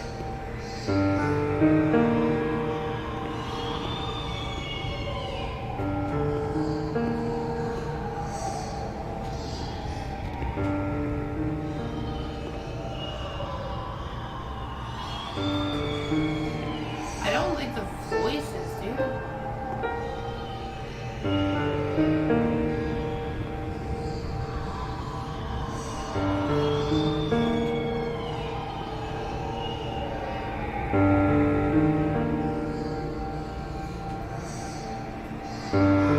That's me.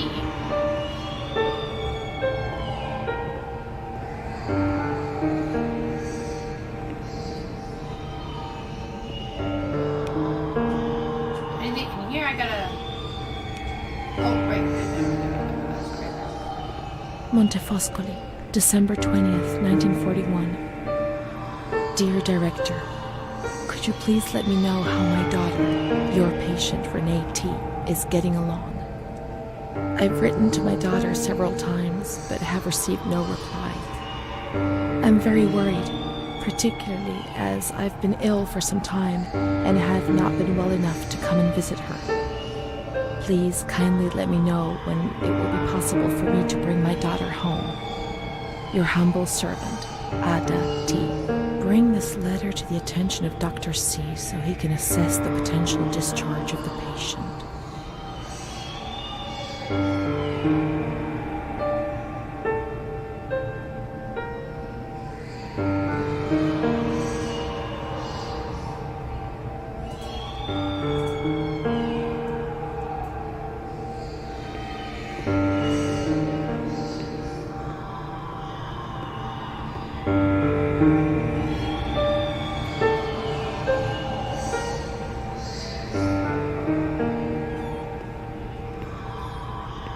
Oh, fuck. Sorry.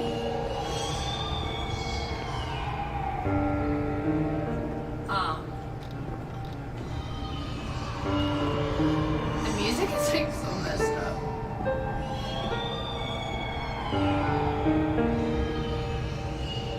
You said to find my.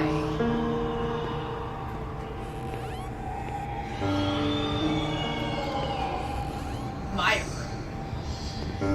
So where the hell is my room?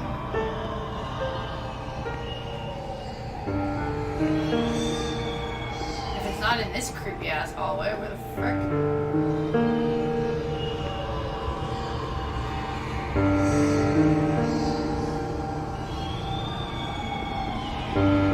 How do you know which one would be Renee's room?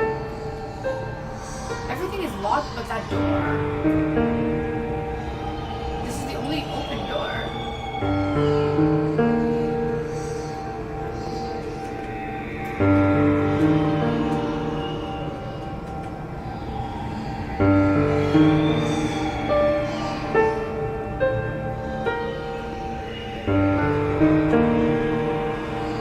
You would think that this would be my room.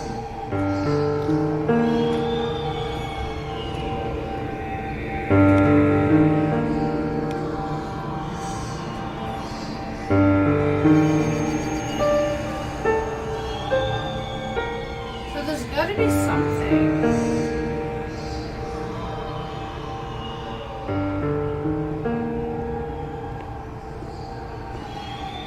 Can't touch anything here.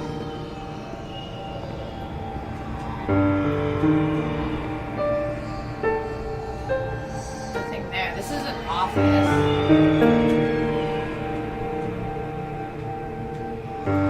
For shocking. Okay. Now we're having technical malfunctioning. Where the hell is your room?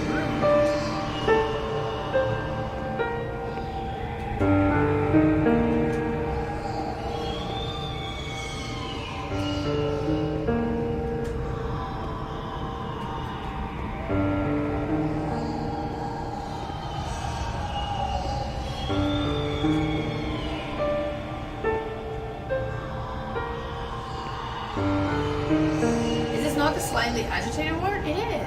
Wait. In the slightly agitated. Is semi-agitated considered slightly agitated?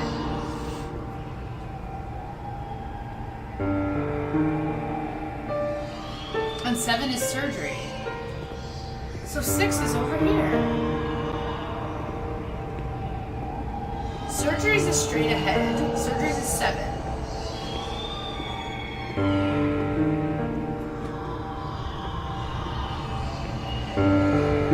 This is 6.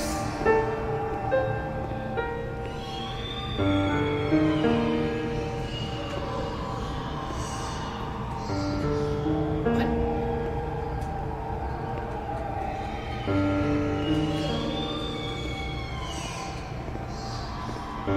Nothing's working.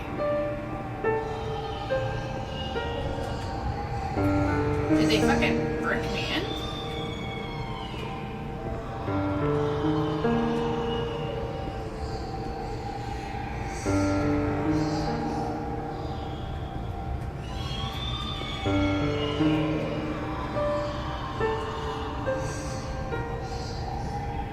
They closed all the windows and the doors. They turned off the light and it was pitch black.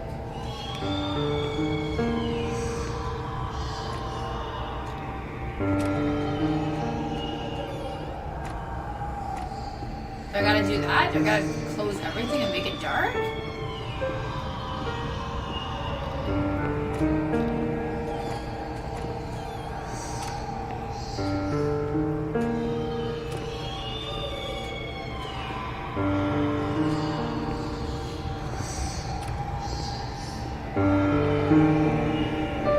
Because then it would imply this room, right?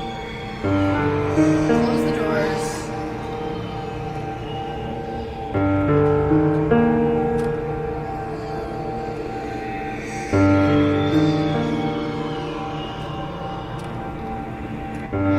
They put a straight jacket on you. That's what I meant.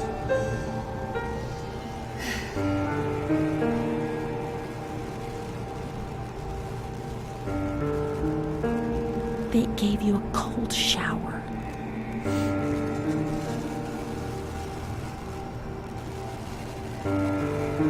They suffocated you with a sheet.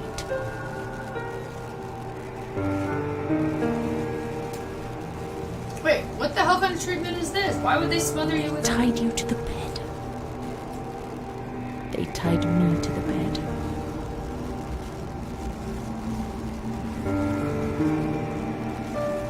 A woman died next to me, choked by her own vomit.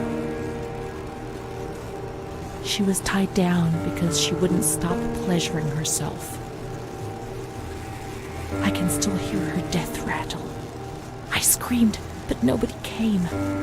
Everybody screamed in there, all of them. It was then I saw the doll, which wasn't Charlotte. No, she wasn't Charlotte.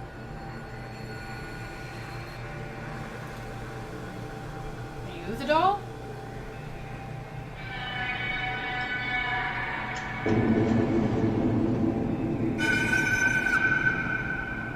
What the fuck?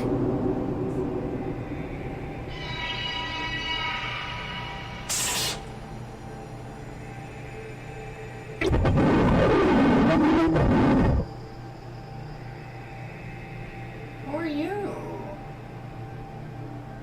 The past was like the present. That doll, that man, the shame. Renee was increasingly divorced from reality. How will I ever find out what really happened? How will I ever find Amara again if I can't even find myself? I mean, you got a good point. Chapter 9.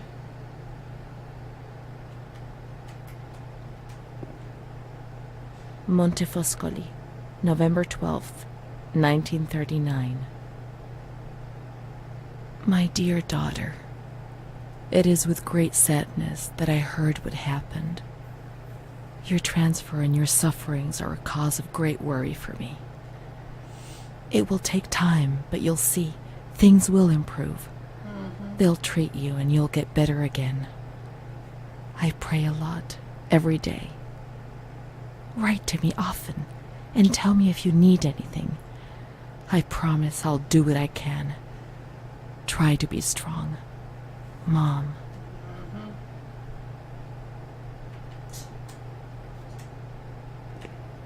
This is the last letter she wrote to me. Once I was put into this ward, I was overwhelmed by loneliness. After that medical examination, I received no more letters from Mom. Why is that man here? Why doesn't she come to see me? Did I make a mistake? It didn't seem like she wanted to abandon me. What did I do wrong? I'd like to be able to reply to her again now, to change things. Please, I beg you, get me out of this place. It frightens me so much. They've taken everything away from me. I'm so alone. Nobody knows about me. It's as if I didn't exist. They hurt me really bad.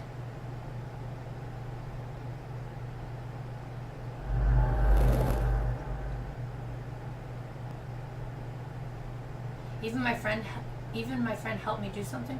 You were right. I know I was wrong. I realize now. I'm so ashamed. If only you knew how much. I can't keep on living like this without any reason. I can't even cry anymore. I have a fear which I don't understand. I'm completely confused.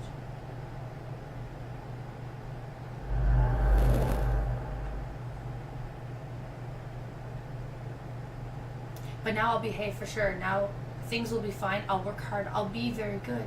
I don't know what's happening to you. Sometimes I don't even know where I am. I just wish I could die every night. I hope I don't wake up again. They hate me. He hates me. He wants to kill me, but nobody understands.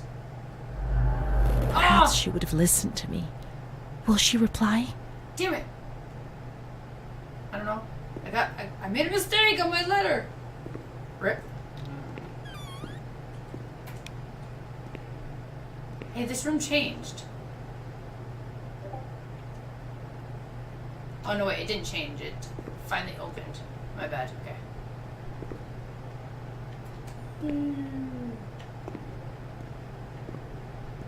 It opened. I don't think this room changed anything, right? Could we mail a letter, Doctor? Doctor?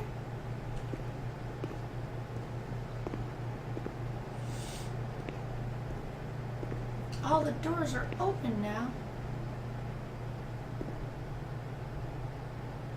Sorry, I'm like, hello? Ah! That mild lag. I was like, can I? What's this? Why is there a skull? And a radio.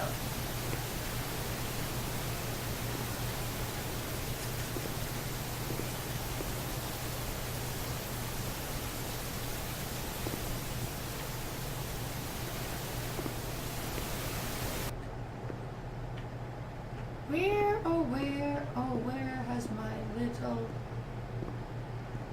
dog gone? Oh, where has he been?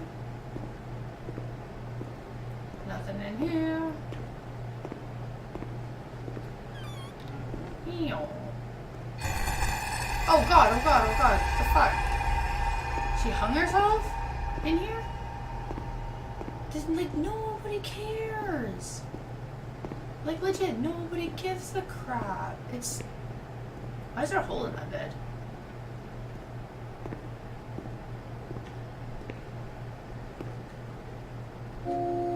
Seven out of 8. I feel like this game has multiple endings.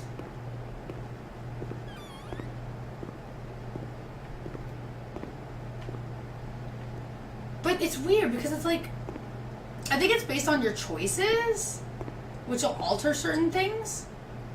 Because your movement is pretty much the same wherever you're going. You have the straightforward path that you can't alter the... Oh crap, sorry. You can't alter your path. The letters were sent to the archive. It was their job to post them. The archives is downstairs, right?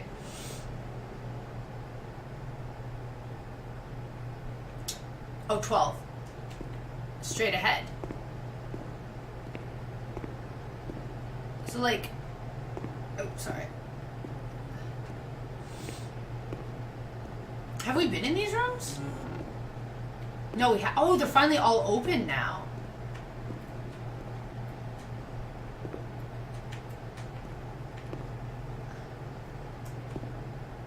I can't walk there.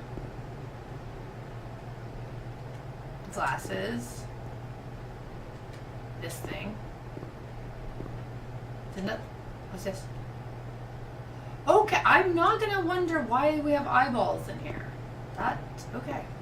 We can't go this way? Hey, okay, whatever. I thought the door closed again. I was like, are you kidding me right now? Okay, let's go around. Like, we're on our way to the archive, okay?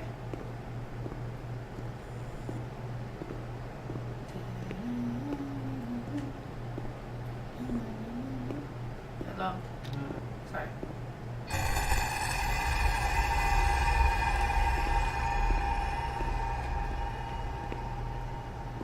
Like, you assume that every time there's, like, a scene, something would, not necessarily change, per se. But, like, there should be something. What is this room? There's nothing here. It's whatever. Not a big deal, but...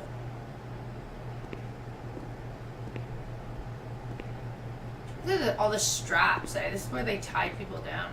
Crap.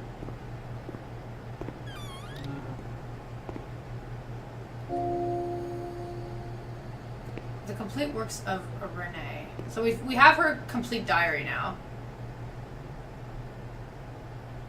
Ora ste Pacheco Pisco si per.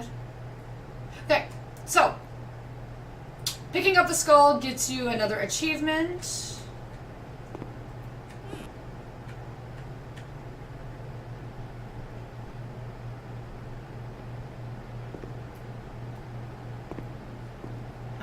I don't think there's anything else in this. Fuck! Seems to be nothing else here. Or you can't, like, do anything with these things. So somebody was smoking. Calm down, please. Not quite sure why there'd be some sort of greenhouse right here.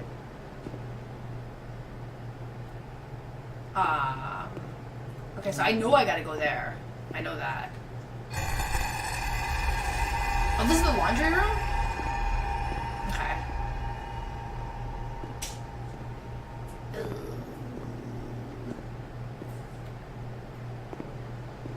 Okay. Like, I know I gotta go there. I know. I'm just trying to... Obviously we can't walk there because of that thing. These are locked. Can't touch that. Okay. And then the... Oops, sorry.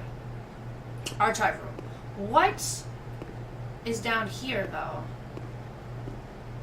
This is probably... I probably gotta come here after, yeah, because right now, as you can see, it's locked.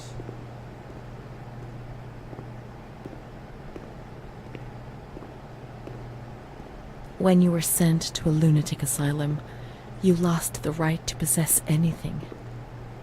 Everything you arrived with was packed up and stored here, even the clothes you were wearing, in case you were released one day, but far too many never left.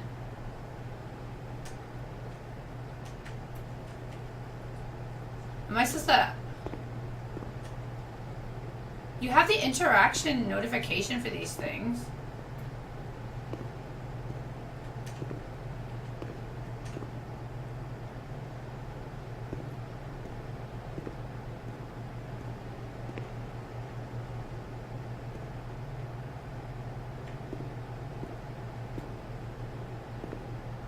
So obviously I'm supposed to put the letter somewhere, right?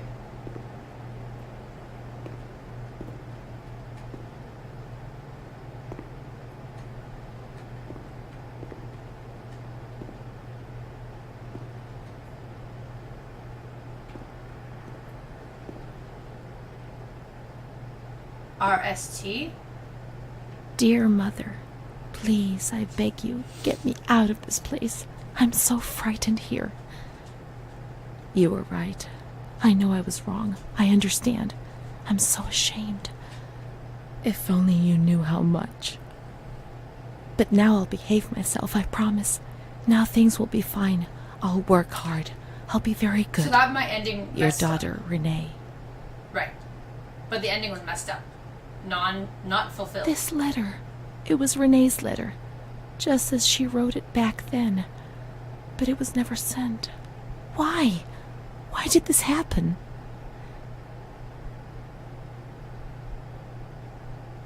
I received your letter, Mom. You tell me to be patient and strong, while I only feel fear and pain. And you don't write to me anymore. If only these words could be my soul, I'd tell you what was happening to me.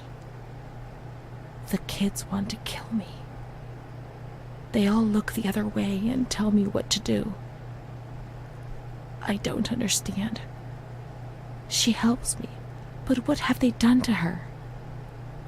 Can you tell me? Will you help me? Renee. Not fulfilled.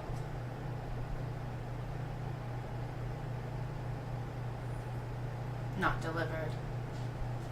Montefoscoli, July 7th, 1940.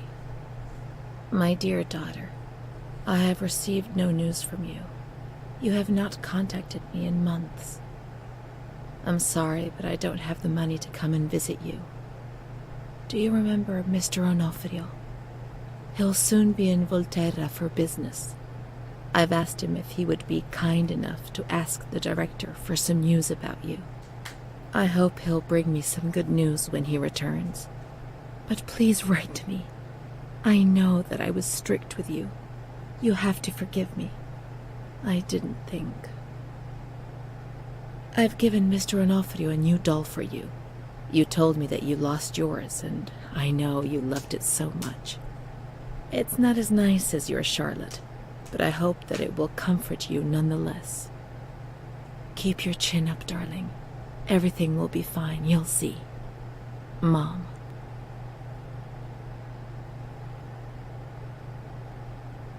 Not delivered. Montefoscoli, October 12th, 1940. My dear daughter, I've written 2 letters to you and have received no reply. Every day, I'm anxiously waiting for a letter. Mr. Onofrio's back. He brought you the doll. Do you like it? I never got the doll. He told me he was unable to speak to the director, but managed to see you. I pray for you every day. Even Don Gino said a prayer for you during Sunday Mass. Isn't that nice? I've made up my mind, Renee. I'm bringing you home. I've already written to the director. I told him that I'll take care of you. I'm not very well at the moment and can't work, but I'll get better soon, you'll see. And as soon as I can make the journey, I'll come and fetch you.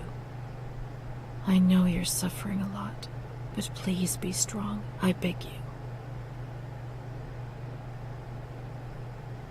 Mom will come to fetch Renee, won't she? Mom is good, but she's not well. That's why that man came. The doll. Renee could have played with it while she was waiting for her to arrive, but Renee didn't have it with her. Is it one of Mom's lies? She knew that she'd hurt Renee and...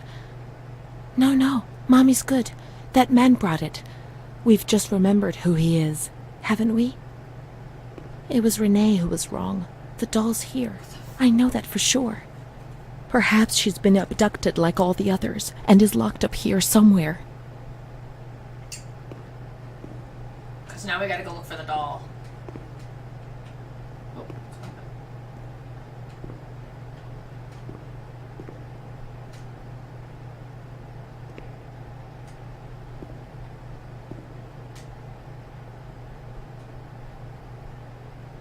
We're looking for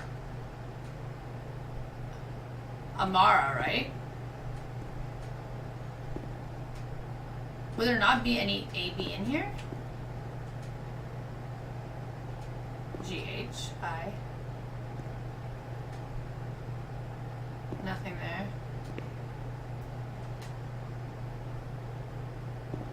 Nothing.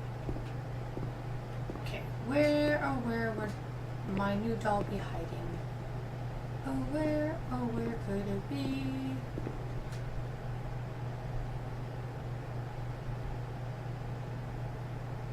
She's up there?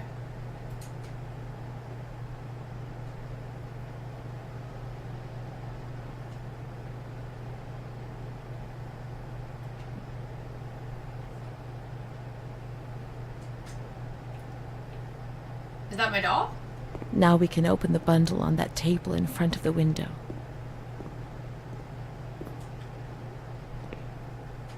We got some shoes.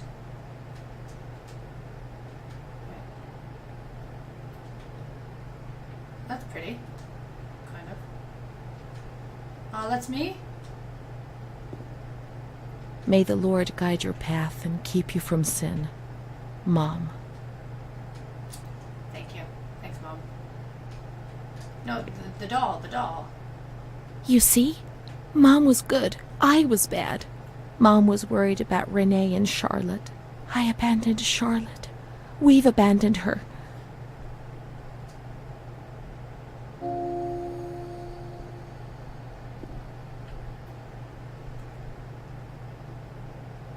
Right, okay.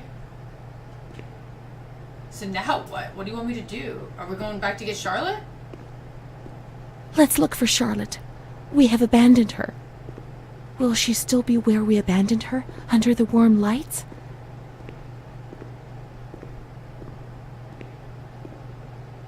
She's supposed to be.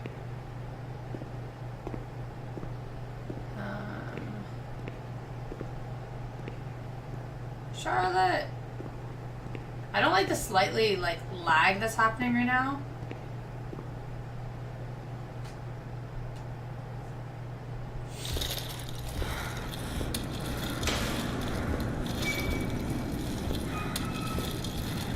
And now, they're taking me.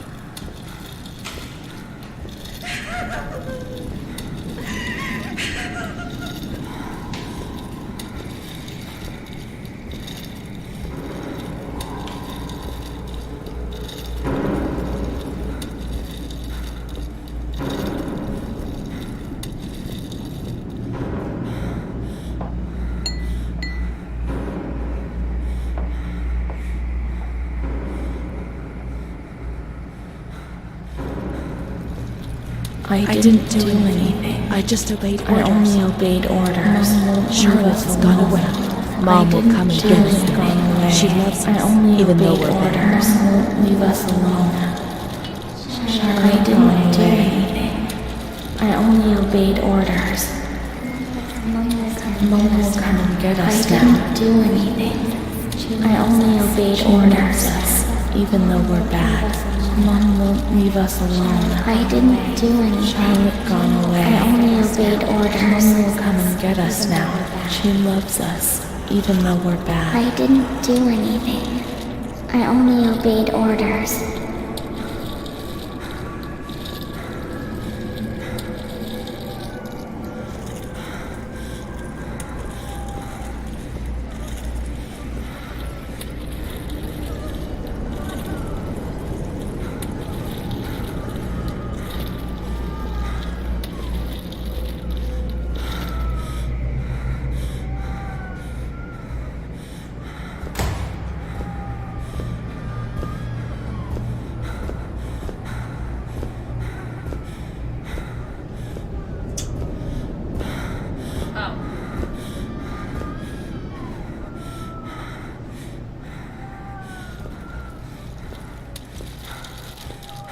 Don't wheel me in.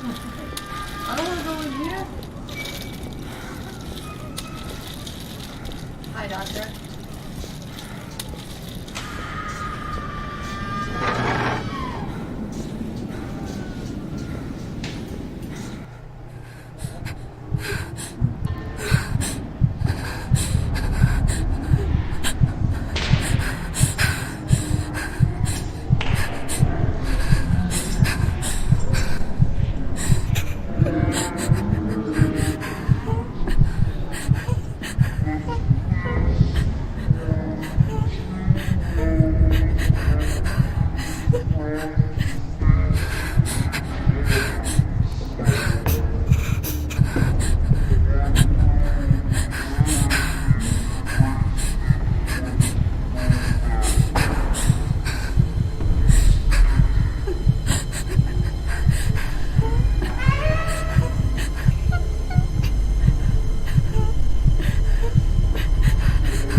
turned my brain to mush.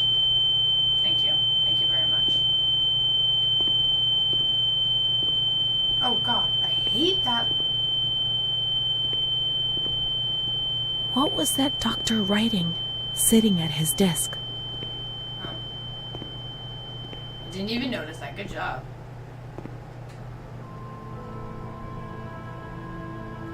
September 7th, 1938. The patient frequently indulges in recriminations expressed in an explosive tone of voice. This morning she threw away the milk, saying it was full of urine, spittle, and all kinds of other filth. Crazed, she hears voices that order her to do things. She says she heard children singing and that they were locked up in a school. January 20th, 1939. Introverted, dazed, cannot focus on anything. When questioned and stimulated, she starts crying and weeping. At other times, she laughs. June 1st. Apathetic, eats very little. She refuses to be touched. Does not respond. Spends her time in the grounds. The cooks report that she sits on a bench in front of the kitchens. October 14th. Return of impulsive behavior. This morning she asked for 2 eggs to make tzabayoni, but when she got them, she threw them up in the air. Excited, clamorous, slightly confused, takes her clothes off. December 8th, tied to bed for 15 days. Holy shit. High-spirited, tends to make witty comments and use vulgar words, laughs hysterically and pleasures herself. The nurses report that about 2 weeks ago she remained in the showers on her own and didn't want to leave. They said that when they took her away, she swore at them and then lashed out and bit them. 2 nurses had to be treated for their injuries. They've kept her tied to the bed since then. Transferred to the slightly agitated ward, from the care of Dr. B to the care of Dr. C. I was with Amara in the showers. My memories are terrifying. They're not real, are they? They're just a figment of my imagination. What reality are we referring to? Memory is what you are, whether it's real or not. Fuck. Memory is what you are, whether it's real or not. They're just a figment of my imagination. December 15th. Dr. C. Patient notes. The abnormality of her psychic state has induced her to lead a life which is irregular and tends towards delinquency. Of fickle and flighty character, she regularly discards her household duties and engages in occasional prostitution. Delinquency? Maybe I answered someone back rudely, yes, and people get on my nerves at times, but delinquency? And prostitution? No, why? Why say a thing like that?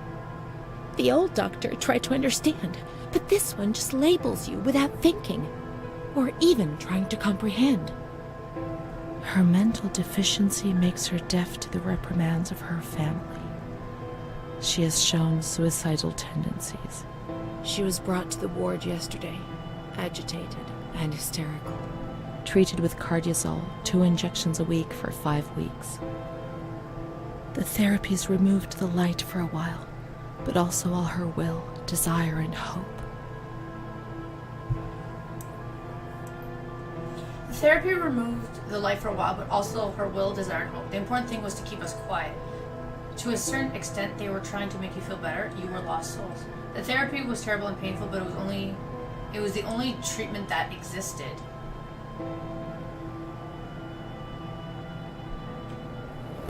Oh, that's wrong. It was torture, but we had no choice. Nobody explained anything. No one tried to help us understand. We were like farm animals. It was torture, but we had no choice. We were too many and there were too few. It was impossible to do otherwise. They also had their nightmares within these walls. They didn't know what to do with you. You were damned, dangerous, condemned souls. Who could have taken care of you?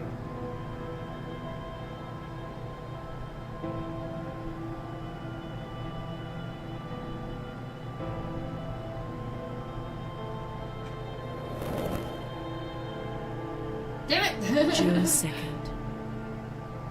After a long period of calm and improvement, the patient is very agitated today and vehemently refuses to submit to a gynecological examination.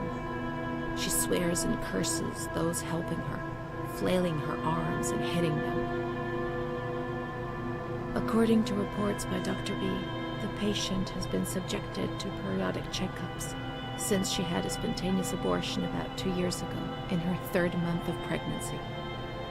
Conception occurred after she had sexual intercourse with a stranger who sneaked into the hospital grounds. Details are contained in the charges filed at police headquarters in Volterra, a copy of which is attached to these clinical notes. ES therapy.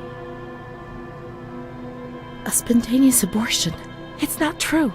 I can't believe it. How could I have invented things if I didn't even know what they were doing to me?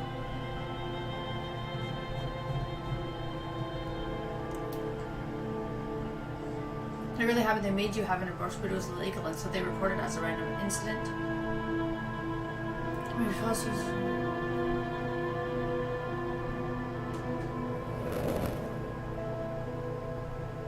And the stranger in the grounds, I don't remember. Was that another lie? Or was another memory removed? God, my head.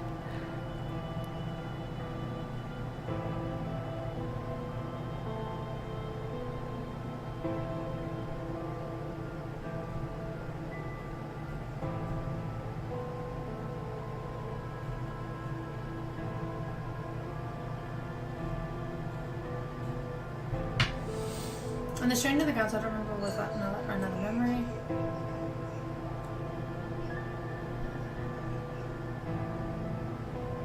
Who knows? We'll never know. There are a lot of things you don't remember as if you hadn't done them.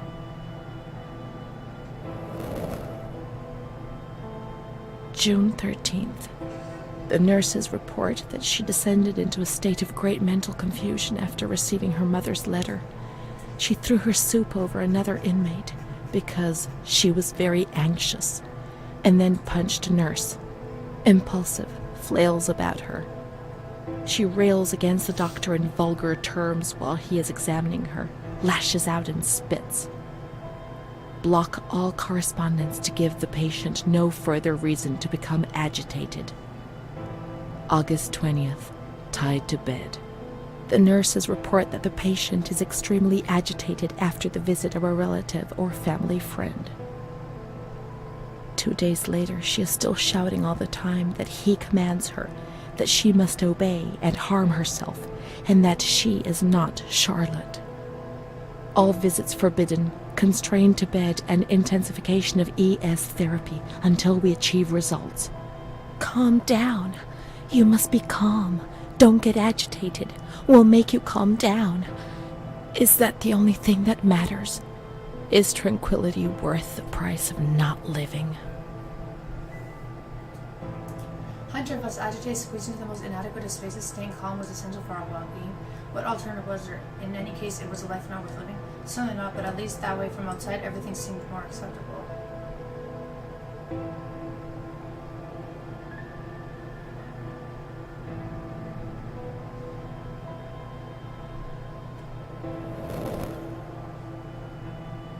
March 3rd. Alert, correct attitude, replies when questioned. The nurses report that the patient is calm, she washes and looks after herself. She affirms the existence of a certain Amara. She says that Amara is a patient who disappeared when she was moved to this ward. No confirmation. Probably a regressive hallucination. Evaluate transfer. Did I imagine Amara? That's not possible. She was there. I know she was there. I feel it. She must have left some traces of her presence.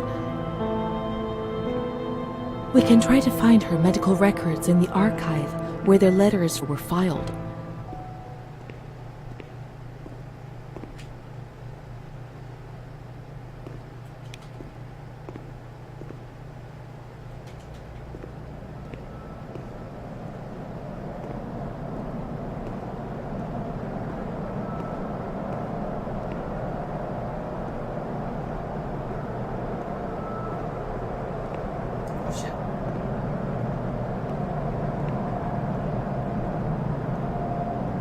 archives are straight ahead.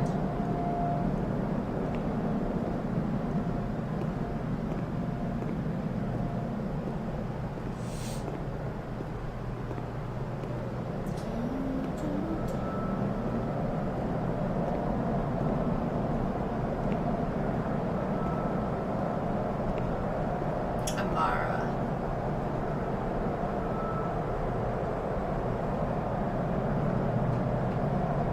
Amara B., aged 32, housewife, mother of 2 daughters, married to Mario B. So Amara does exist. Yet she had no children and wasn't married, but that photo, it's her.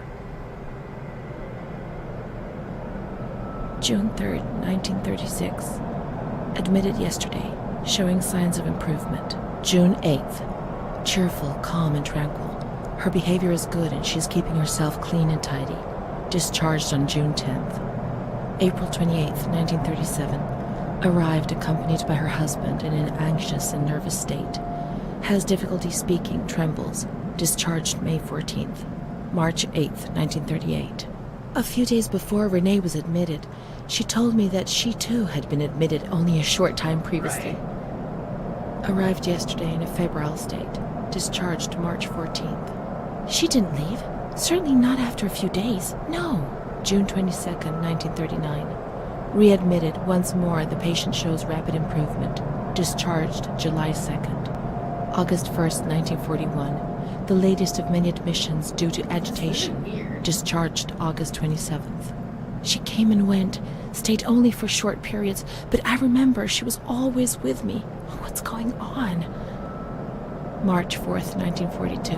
Back again, the same situation. March 8th. Compared to previous admissions, the patient seems depressed even after a few days, although her demeanor is calm and she is attentive. Discharged March 25th. April 2nd. The patient is distracted and apathetic. Her husband brought her here and said, "She's not eating, doctor. She spends all her time sleeping. I'm so worried, doctor. You know her. You can help her." April 6th. Tuberculosis. Patient transferred to the Maragliano Pavilion and is in isolation. May 3rd, 1942. Death from tuberculosis at approximately 8:30 a.m. Is Amara dead? Poor dear friend, I wasn't even able to say goodbye to you. Enclosed is a manuscript written by the patient, probably in a state of delirium.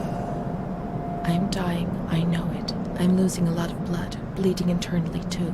It's strange. Since I came back in here, I can't stop thinking about that little girl with her sad eyes, her desperation. I only saw her for a short time, it's true, but she remains in my heart. Will she still be here? I hope to God not. I hope she's better and her mother's taken her home. My memories don't match up. What's the point of this? Perhaps my memory is playing tricks on me. Things are not as I remember them, as I see them. But she said she liked me. I just can't understand it. I just wanted to say goodbye to her for the last time. I never even said goodbye to her.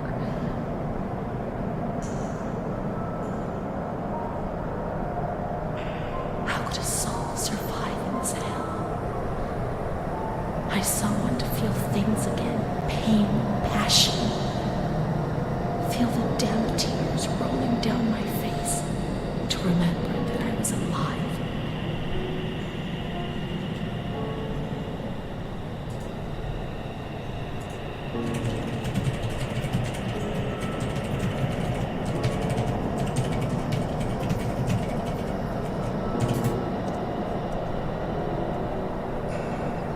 Okay.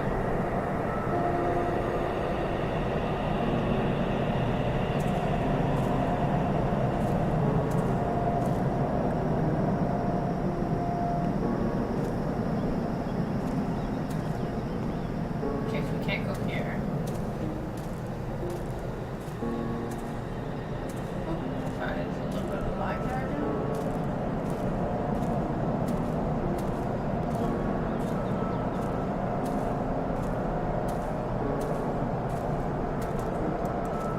So rationalism is tied to what? My accepting that she's dead?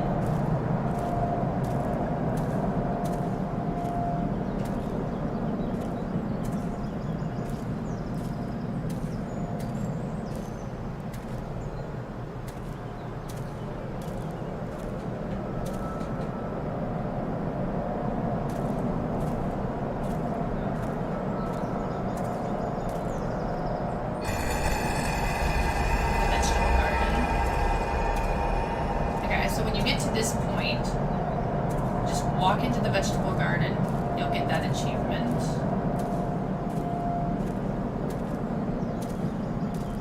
Seems to be nothing else in this spot. Oh god, I hate that. The little bit of lag at the end. Seems to be... Is there anything else over here? So come this way. This way? No. No. Okay, let's just go down. Okay, we're not gonna go through the main door yet. We're gonna circle around this way.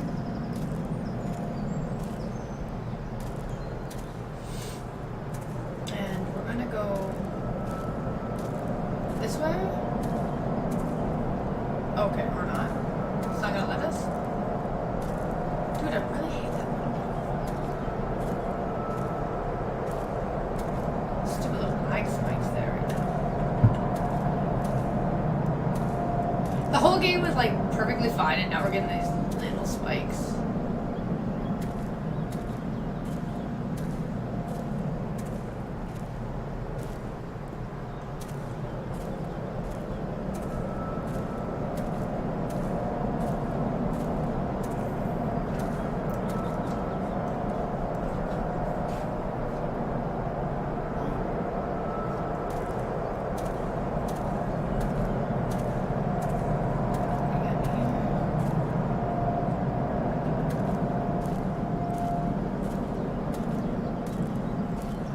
Seems to be just another vegetable garden.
missing something.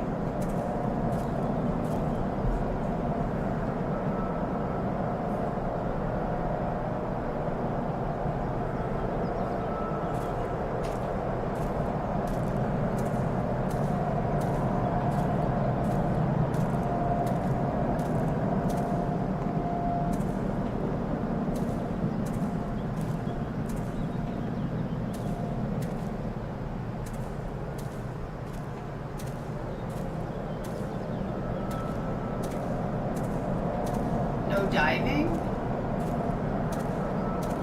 Like water again? I don't think it's...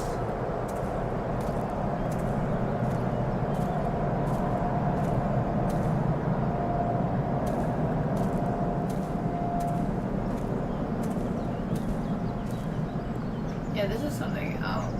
Okay, sorry. I wish I could run. The walking is like... Oh, I don't need to watch that. Super freaking slow.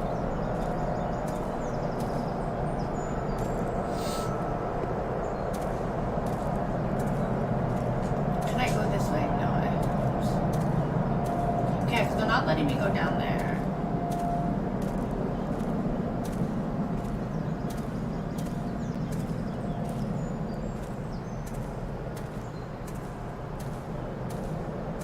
And I've been in here.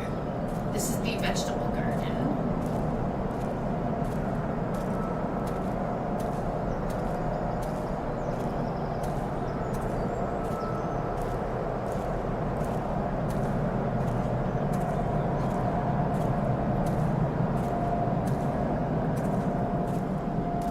There's the front gate.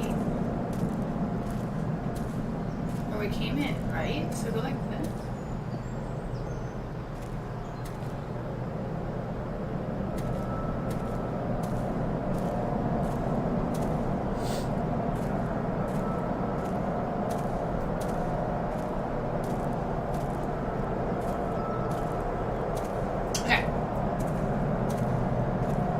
The vineyard achievement. Again, pretty easy to get. You're just supposed to walk towards it.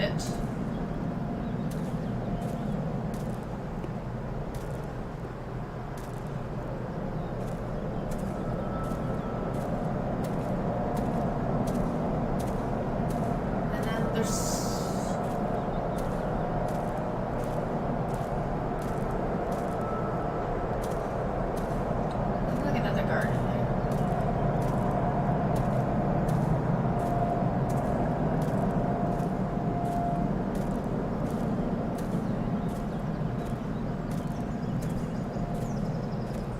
diving.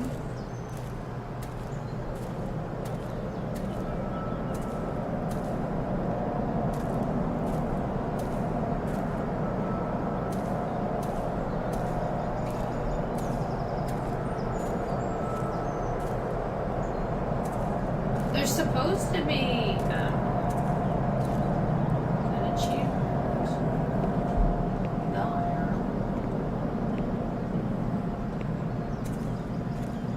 Okay, let's go inside the graveyard, though.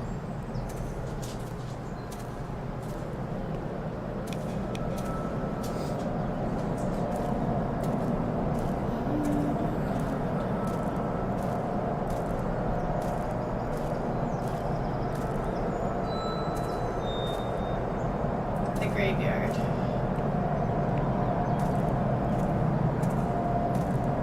I believe the point of the graveyard is we're just coming to say goodbye, right? I think.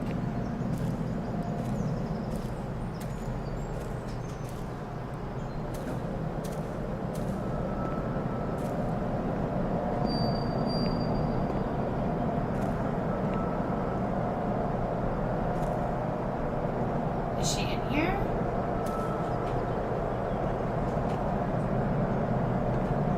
What's the point of this? They don't say anything. Oh, okay. Oh, that's nothing. How do you know which one is her? I can't be sure it's Amara's.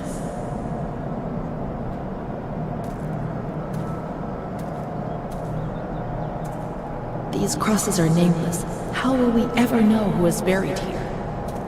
There are no names. We were worth nothing and dead, as in life. If there was someone out there who cared for you, well, perhaps. I had Mom. Let's go and wait for her. She'll come and get us. She promised.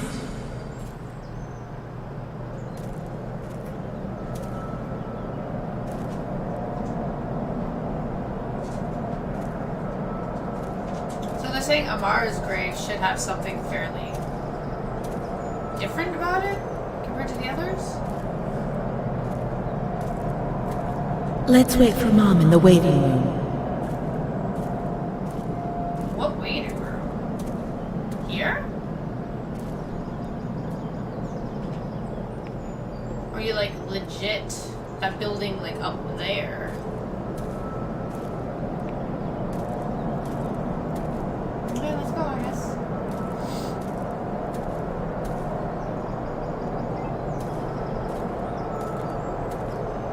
I mean, we technically kind of sort of said our goodbye, right?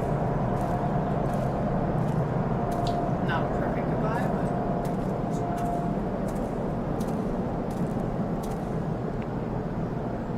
Mom will come. She'll come. She promised, and she'll come to get us.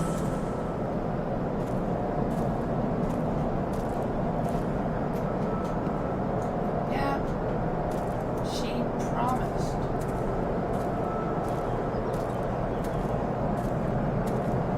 Do you think she's gonna keep her promise?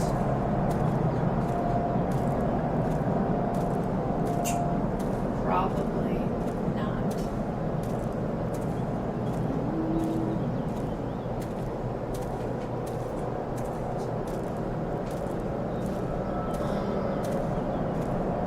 I believe we're going up to that building, right?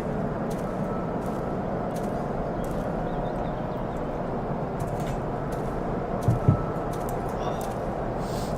I need coffee. She'll take us home. Now I understand. I won't misbehave anymore.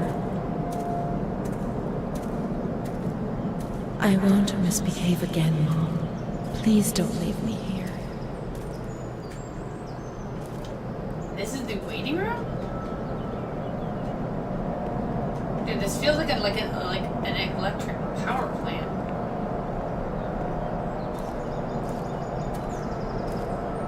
I won't cause any trouble. I'll be quiet in my corner.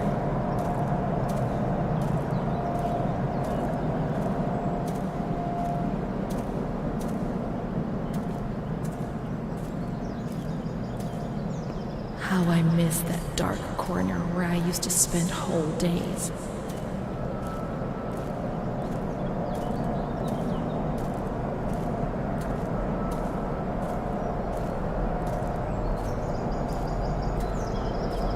I'll stay there like a good little girl. Oh! But take me away from this place. I know where we are now. Okay, we're near the greenhouse. I must always concentrate on nothingness.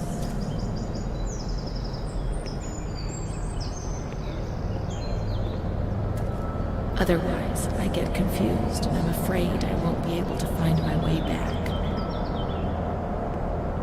They're legit gonna Any make you walk all thoughts the way upset around. me so violently, and I can't handle them. I'm afraid of myself, of what I might do when I get confused and don't remember anything. There are some wounds I'm not aware of.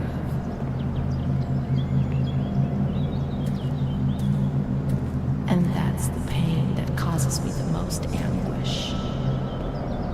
I only wish I could hide away in a shell, in my little corner.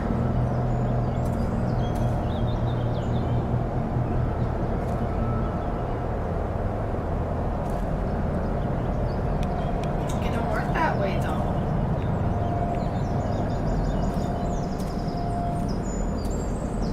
Oh, look, all the lights are on.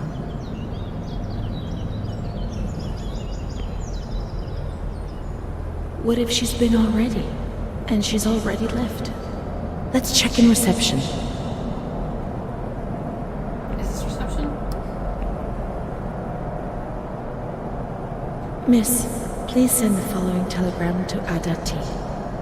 Discharge of Renee T. Impossible. Psychiatric evaluation negative. This is a life sentence. I can't spend my whole life in here. I can't. It's a death sentence.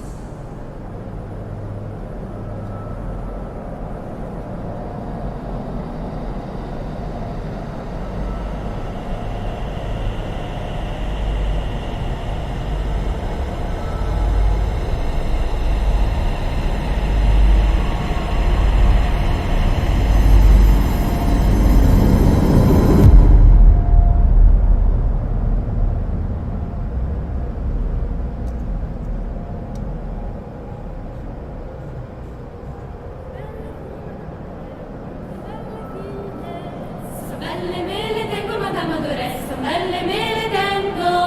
Me ne domanda una, Madame Adore, me ne domanda una. Che cosa ne vuol fare, Madame Adore, che cosa ne vuol fare? La vuole maritare, Madame Adore, la vuole maritare. Con chi la mariterebbe, Madame Adore, con chi la mariterebbe? Uno spazzacamino, Madame Adore, uno spazzacamino. E come la vestirebbe, Madame Adore, e come la vestirebbe? Di stracci e di toppe, Madame Adore, di stracci e di toppe. Uscite dal mio castello, Madame Adore, uscite dal mio castello. Quante belle figlie, Madame Adore, quante belle figlie. Se belle me le tengo, Madame Adore, se belle me le tengo.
We learned so many things in school, and so we have to attend.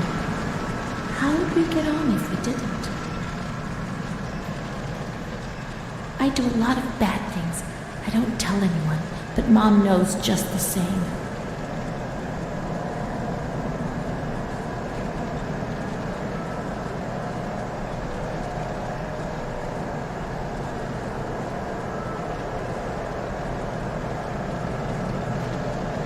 Renee's kind to Don Gino, but he always frightens me.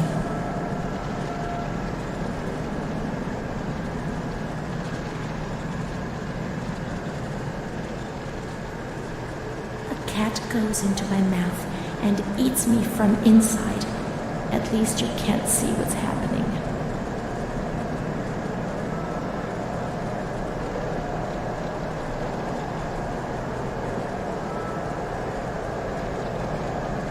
Don Gino knows everything.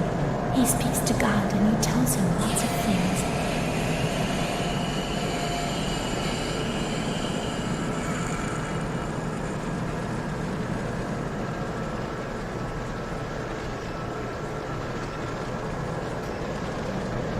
I'm not like the others, Mom.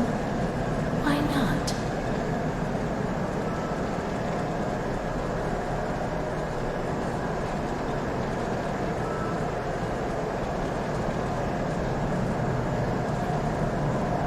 baby Charlotte is so beautiful, and she's so good. But Renee isn't. When I was little, I never used to sleep. Poor Mom.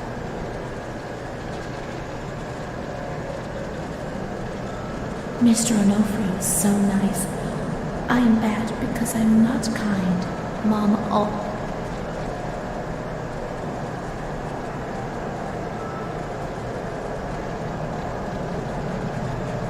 Mr. Onofrio helps Mom. How would we manage if he didn't?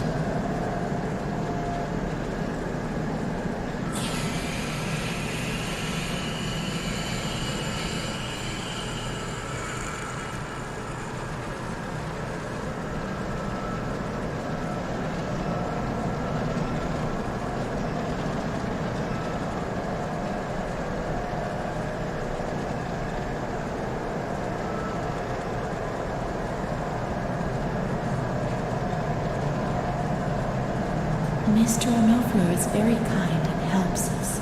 If he's not here, I have good reason to be afraid.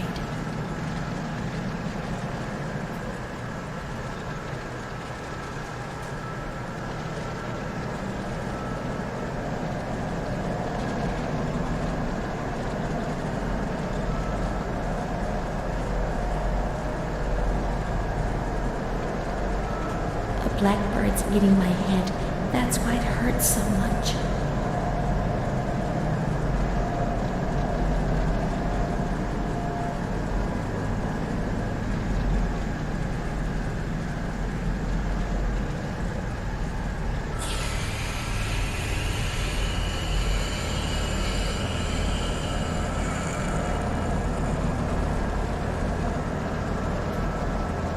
When I was small, I never used to eat. Poor mother.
There are a lot of them.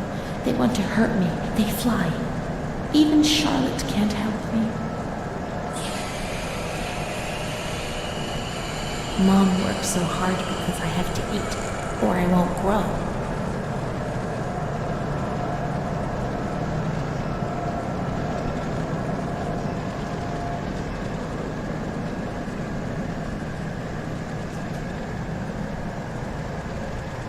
Missing one picture. That other thing? Oh, this is so annoying. I'm really missing one.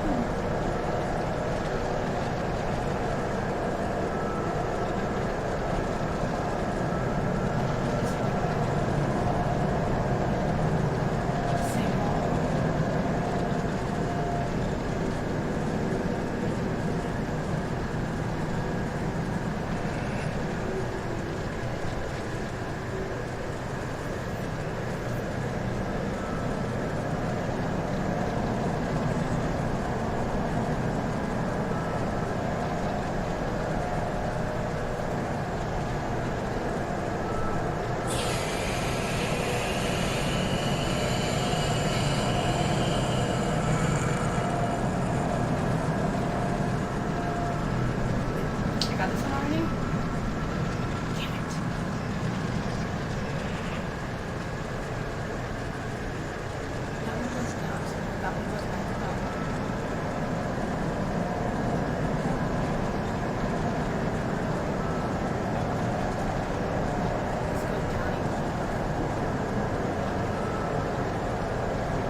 didn't get that was okay.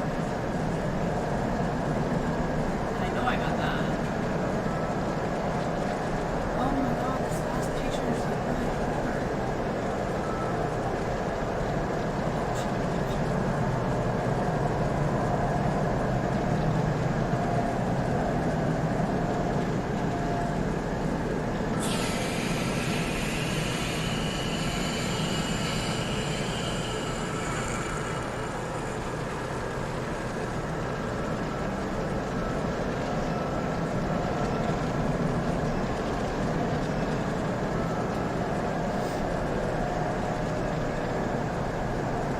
Okay, so this one is this part, right? I feel like I should just do that. This one takes me back up here. That's not good. What about this one? Like straight down.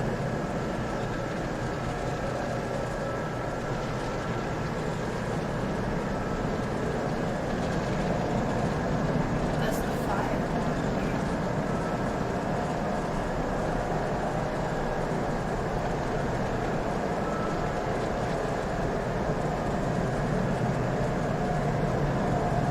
See, here's the monster one.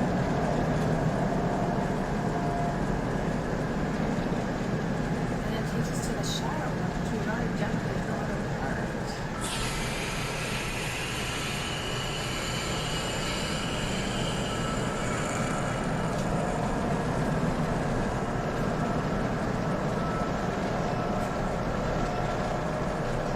This is so annoying. What is it?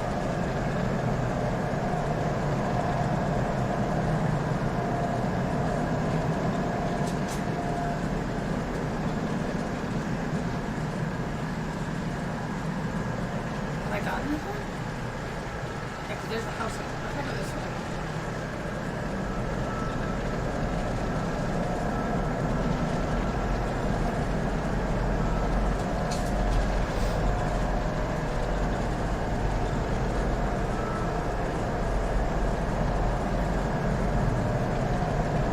Okay, we got that one.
they would retell you the freaking number.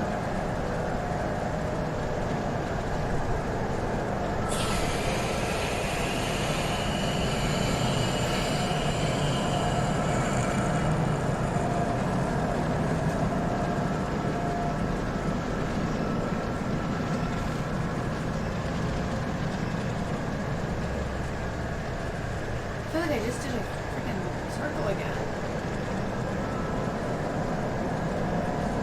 Dude, I can't find it.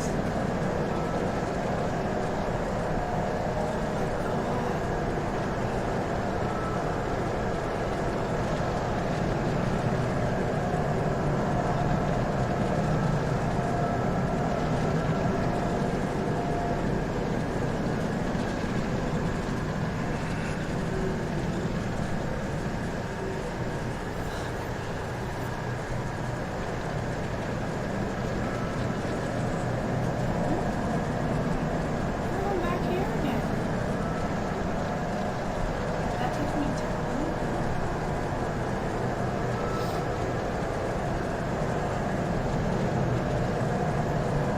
My schoolmates, I got it. when the light's there. Ah, that's rough.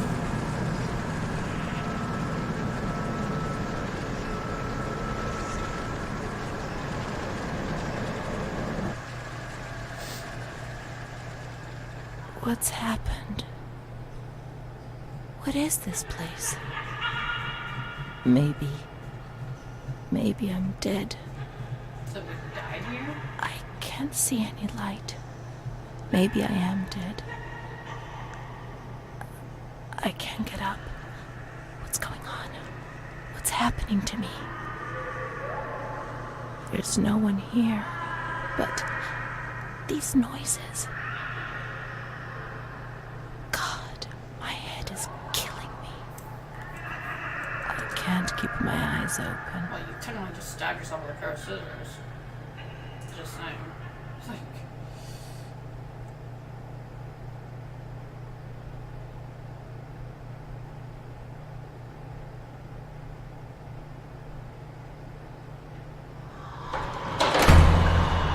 Are we dead? Oh, it looks like I walked up again.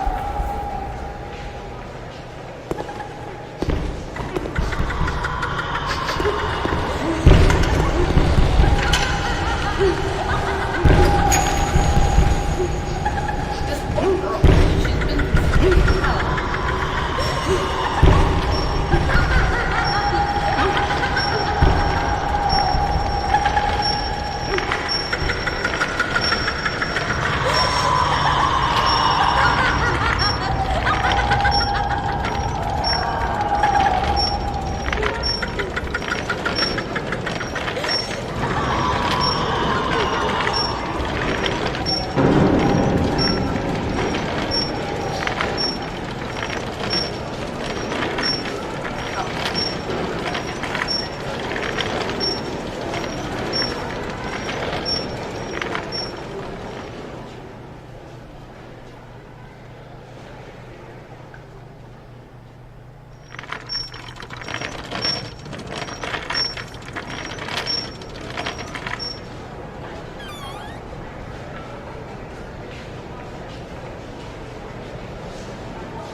So this is before the hospital turned to like garbage, right before it got all shut down.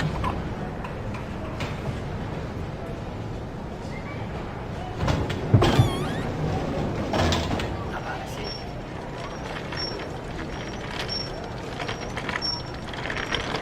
I still can't look around. My head's still stuck up.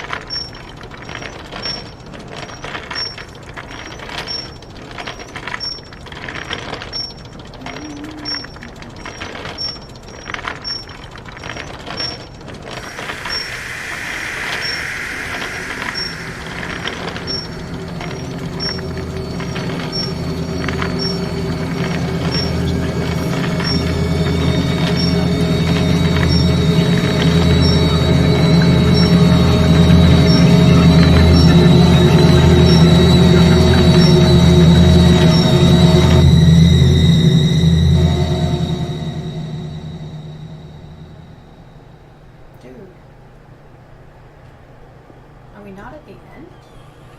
May 4th, 1942. The patient had previously expressed suicidal feelings, but never acted on them. Yesterday, she injured herself badly, stabbing herself in the stomach with sharp-pointed scissors. Sedated, restrained, and transferred to an isolation cell. May 10th, transferred to the agitated ward for observation. Isolation, insulin, and shock therapy. September 25th, positive response to treatment. She replies to questions and remembers what happened, but doesn't want to give explanations. She claims to have memory lapses, entire days about which she remembers nothing. She appears to be anxious and seeks reassurance. She fears she has done monstrous things in the blank periods for which she has no memory.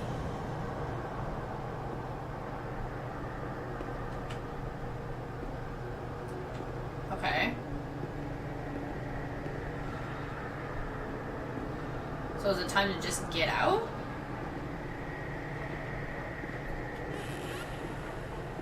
I mean, there's no reason to stay, right?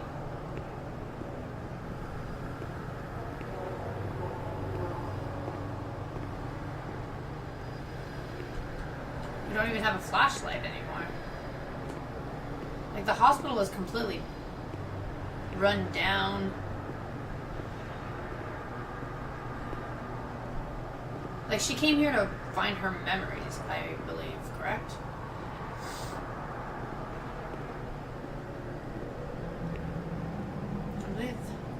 November 11th, 1942.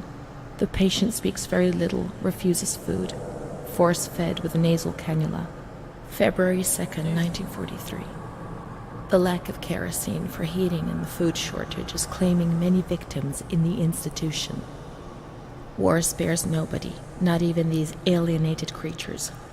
Despite her young age, this patient has fallen ill owing to the cold and malnutrition.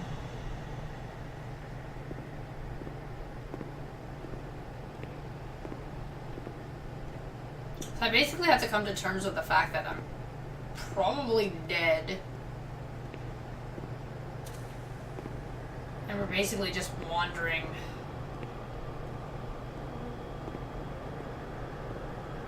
This place. Can I just walk over here?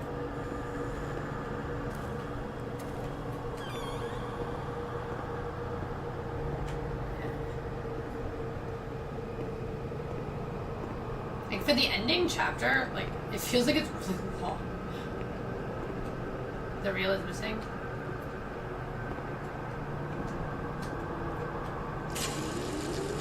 Nobody laughs in here.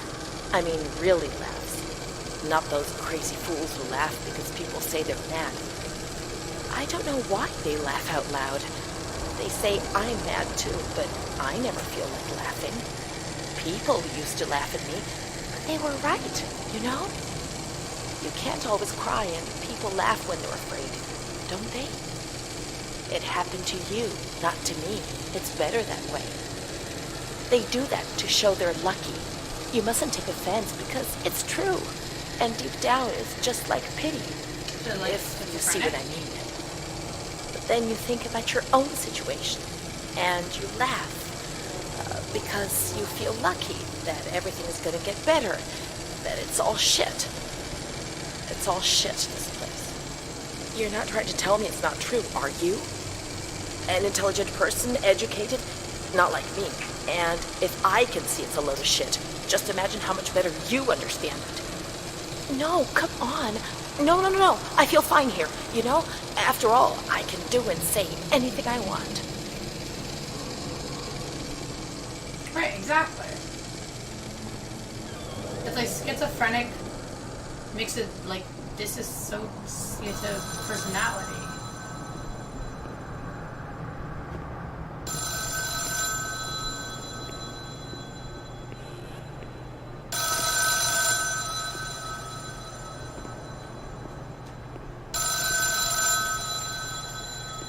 I don't want to hit the phone, dude.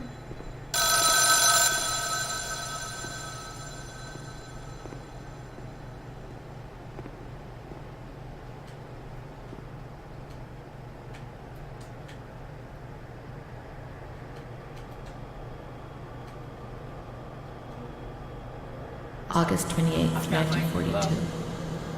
We hereby notify you of the death of Ada T, mother of Renee T, a patient in your institution. No known relative.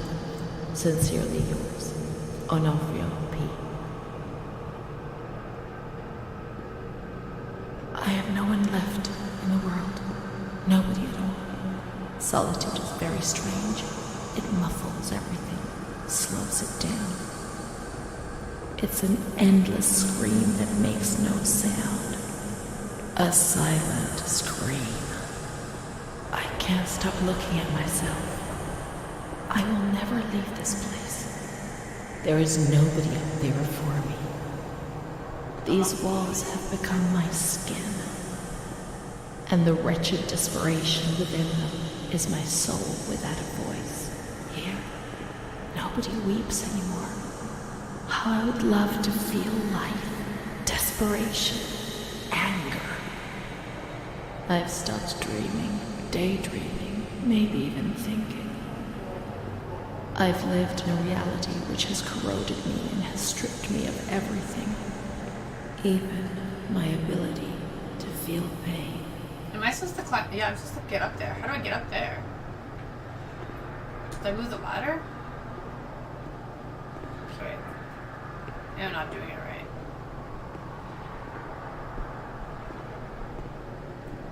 I mean, there's a reason why for the climbing, correct?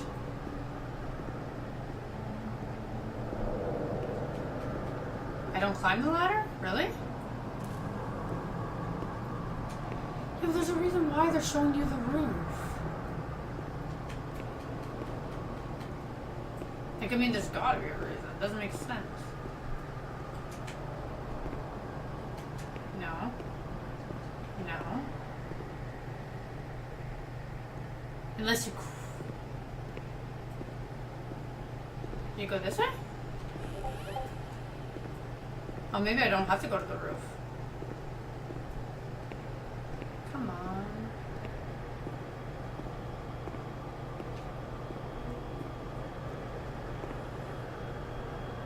Oh, thank you, door.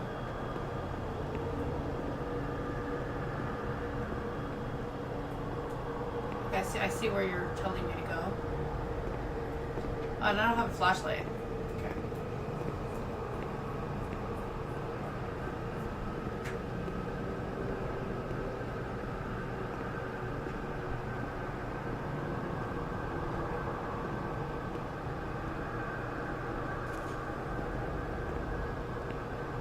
So then, you just tell me to go out the door and just leave? No, that's not what you're telling me to do.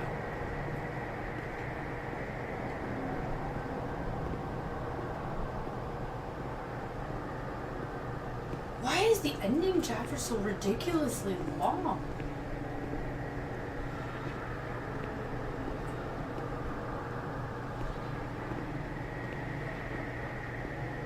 I don't go in here? What? Okay, I'm confused. Where the frick do I go? Okay.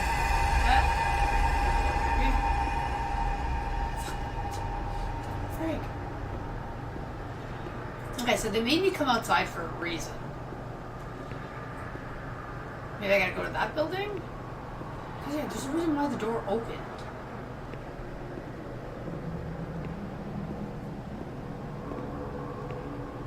May 5th, 1943. Renee's state of health is good. She is eating and speaking. Her spatial and temporal orientation is good. Therapy suspended. December 3rd. She calmly asks if she can leave the hospital. Evaluate patient for 6 months. May 2nd, 1944. Discharge denied despite a favorable psychiatric opinion. The patient has no home or means of support.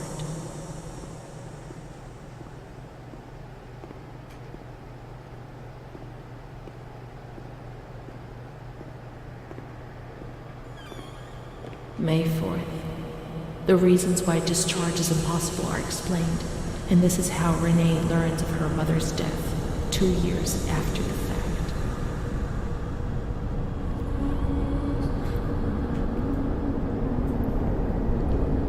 May 5th. She tried to kill herself in the night by hanging herself with a sheet, saved by the nurses.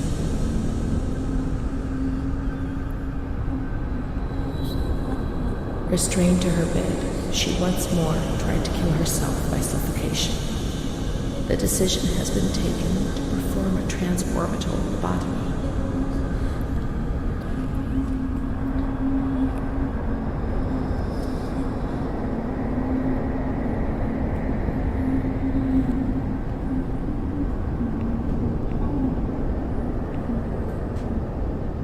Oh no, the lobotomy?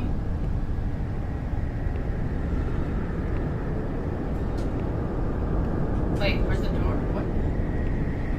Right, okay. So now what? Oh, the end.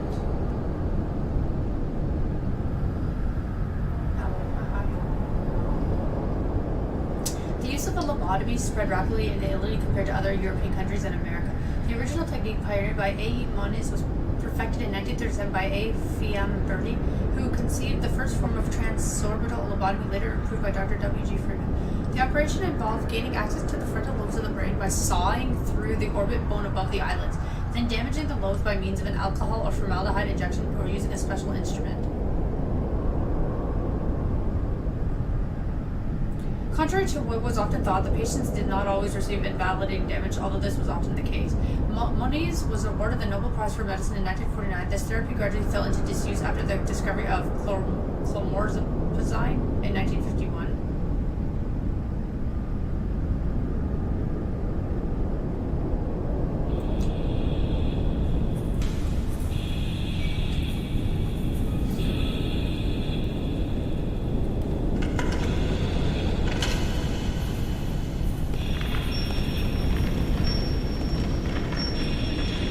So they succeeded on the lobotomy.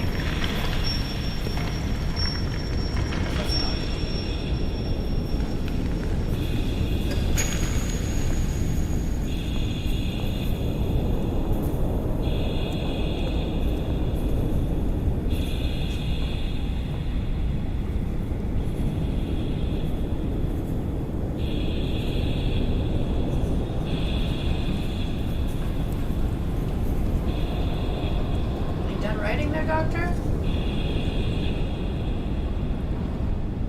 Oh, okay, Creeper.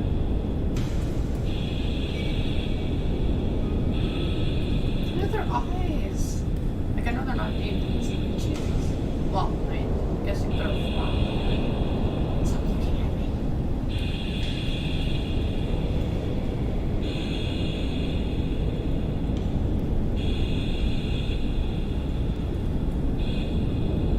So that's me.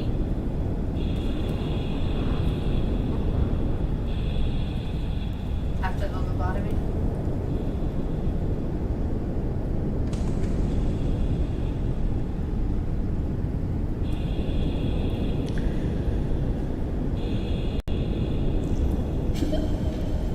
Oh no, oh.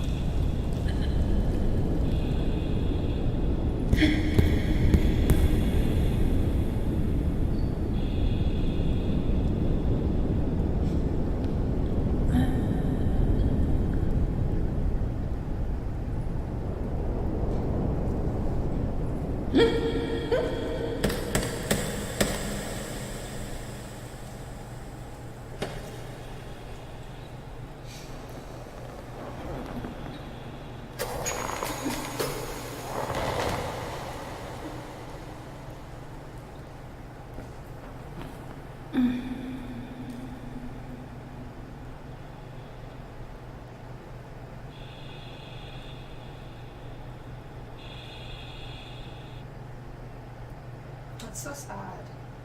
10th of June, 1944. Operation successful. Patient tranquil and collaborative. Motor coordination capacity reduced, but she's improving. Transferred to the Tranquil department in the care of Dr. B. 25th of October. He continues to talk about Amara and her doll, Charlotte. The disturbances of motor capacity show slight signs of improvement. Difficulty walking, not capable of riding, and the nurses report that they have to help her dress, wash, and feed herself. In the summer of 1944, Renee was transferred back into my department. Aware of little, indifferent, hardly ever spoke. One day, she said, "When I find the courage to look at myself in the mirror, I see a young face which is aged and looks at me full of fear." She is a woman now who has changed profoundly compared to the girl that I had under my care several years ago. Only the sadness of her gaze and her intelligence are unchanged. She's so young, just 23 years old, but is lacking all vitality. Perhaps her condition may improve, but probably not. Her life has been thrown away. And nobody did a thing to try to avoid this.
Come on, go back to the main menu. I need to check one thing.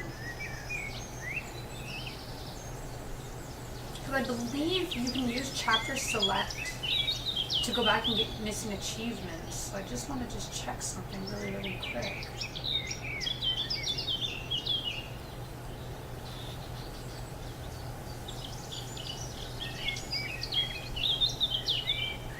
I like the art. Oops, the art design now. Such a good game. And oh shit, crap. Well, I don't know what the heck that thing at the bottom. Okay, last chapter, new game, credits, chapter goes fast.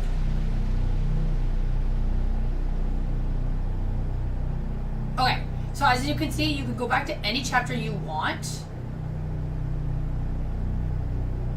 to redo stuff. And the chapters where you see these options, these are where certain things to the story can fluctuate a little bit,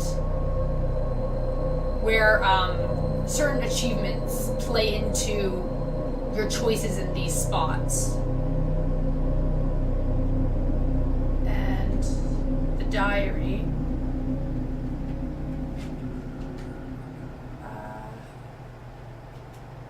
Which is the part that we missed? We got that already. We got that one. We did that. We did that. This part. Okay, we didn't do this one. I didn't tell anyone about the light. I knew that something terrible was happening to me. I thought that I would die, and the shame I felt was so deep that an uncontrollable restlessness took over me. I was afraid when other people were nearby. I saw fingers pointed at me, mouths laughing, condemning me.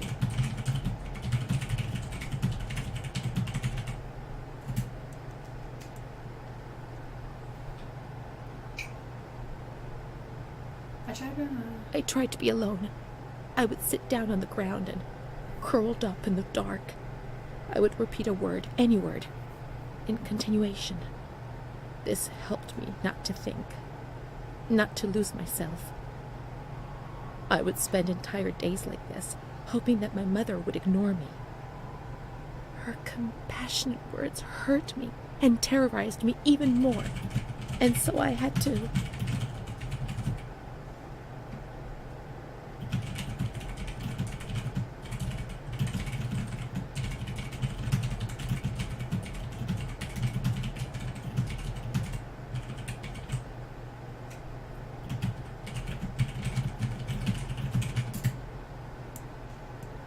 shout and shout and shout those words. After a few days, things got better, and little by little I came out of my hiding place. But the fear was always there, under the surface, ready to strike me even harder.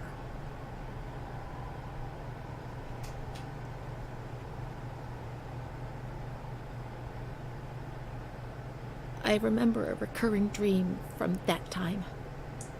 I used to have plenty of nightmares, but this particular one was so real that even today, I ask myself whether it could have possibly been just a dream. I was in bed, enveloped by the warmth of the blanket, in the dark, about to succumb to sleep, when I heard the bedroom door open. I turned to face the wall and did not have the courage to turn around.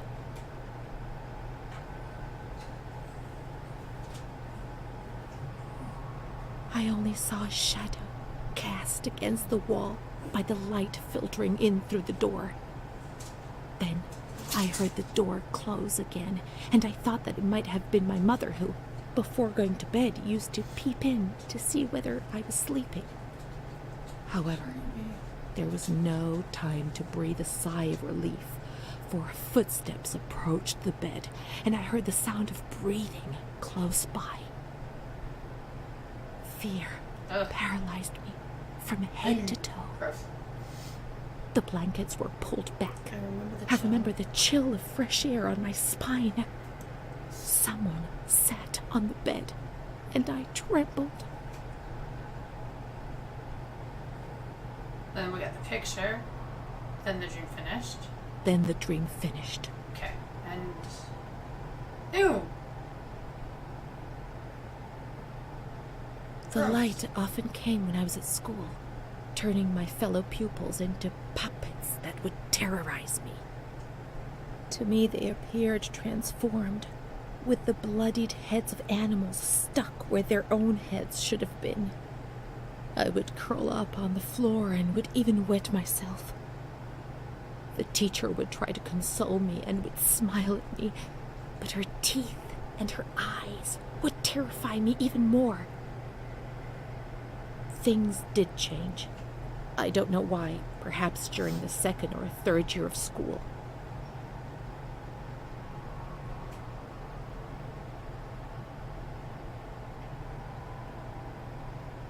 It was more or less in the same period that I became friends with Bruna. I remember the sensation of joy I experienced when I felt almost normal. The light isn't coming. The dreams have gone, and I have a real friend, one who speaks to me. I would repeat this to myself proudly while looking in the mirror, where I no longer saw an embarrassing reflection.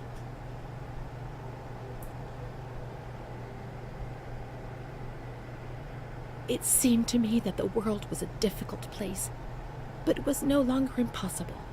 Bruna. I did not understand what Bruna saw in me, especially as she was almost 2 years older than me.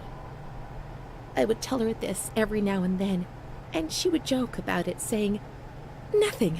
I don't see anything in you, which is what I like about you." And then she would hug me. We did this one?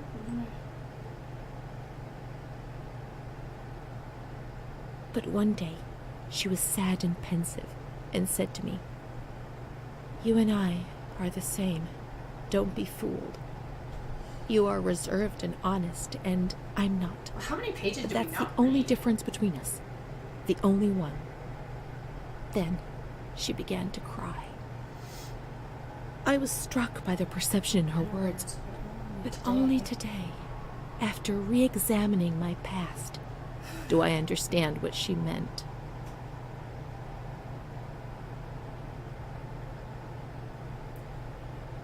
I no longer considered my body as something disgusting and ill. Far from it. I began to look at myself, to caress myself, and smell my own skin. I began to explore and experiment, finding physical pleasure. My ideas were not very clear, and I never spoke to anyone about these things. Bruna, however, spoke about them. She boasted about her love stories and her young men. To my eyes, she was very lucky, always being wooed. Okay.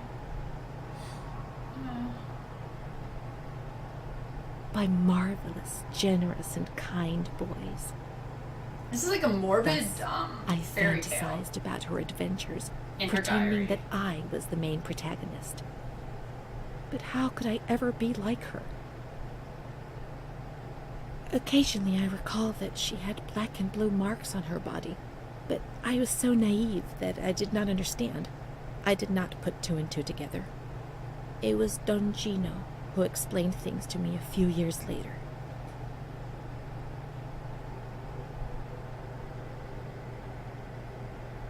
I He think we already told me seen this about part. Bruna's father and brother, but I was already very ill.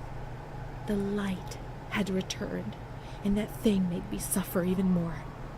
It was my world, and it was crumbling. When I spoke to Bruna about it, she turned her head away and was silent for long.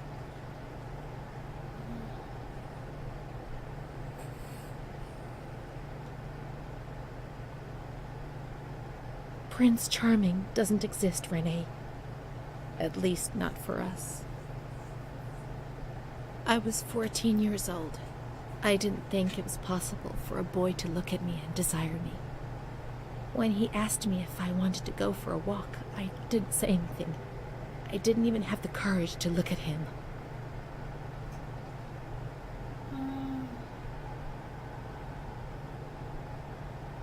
Things improved for a number of years. Then, suddenly, everything came. Okay, so we already looked at this one. Yes. Okay. And then it was the end of the journal. Okay, these are the ones we already looked at. Okay, perfect. Return to main menu. Oops, how do I get to main menu? Oh, okay. So I highly recommend playing this game. Again, don't forget, you can go back to chapter select, redo your choices to potentially get all your achievements. If you haven't played it, do it. This game is amazing, tragic, and really, really sad, considering it's all based on actual events throughout history.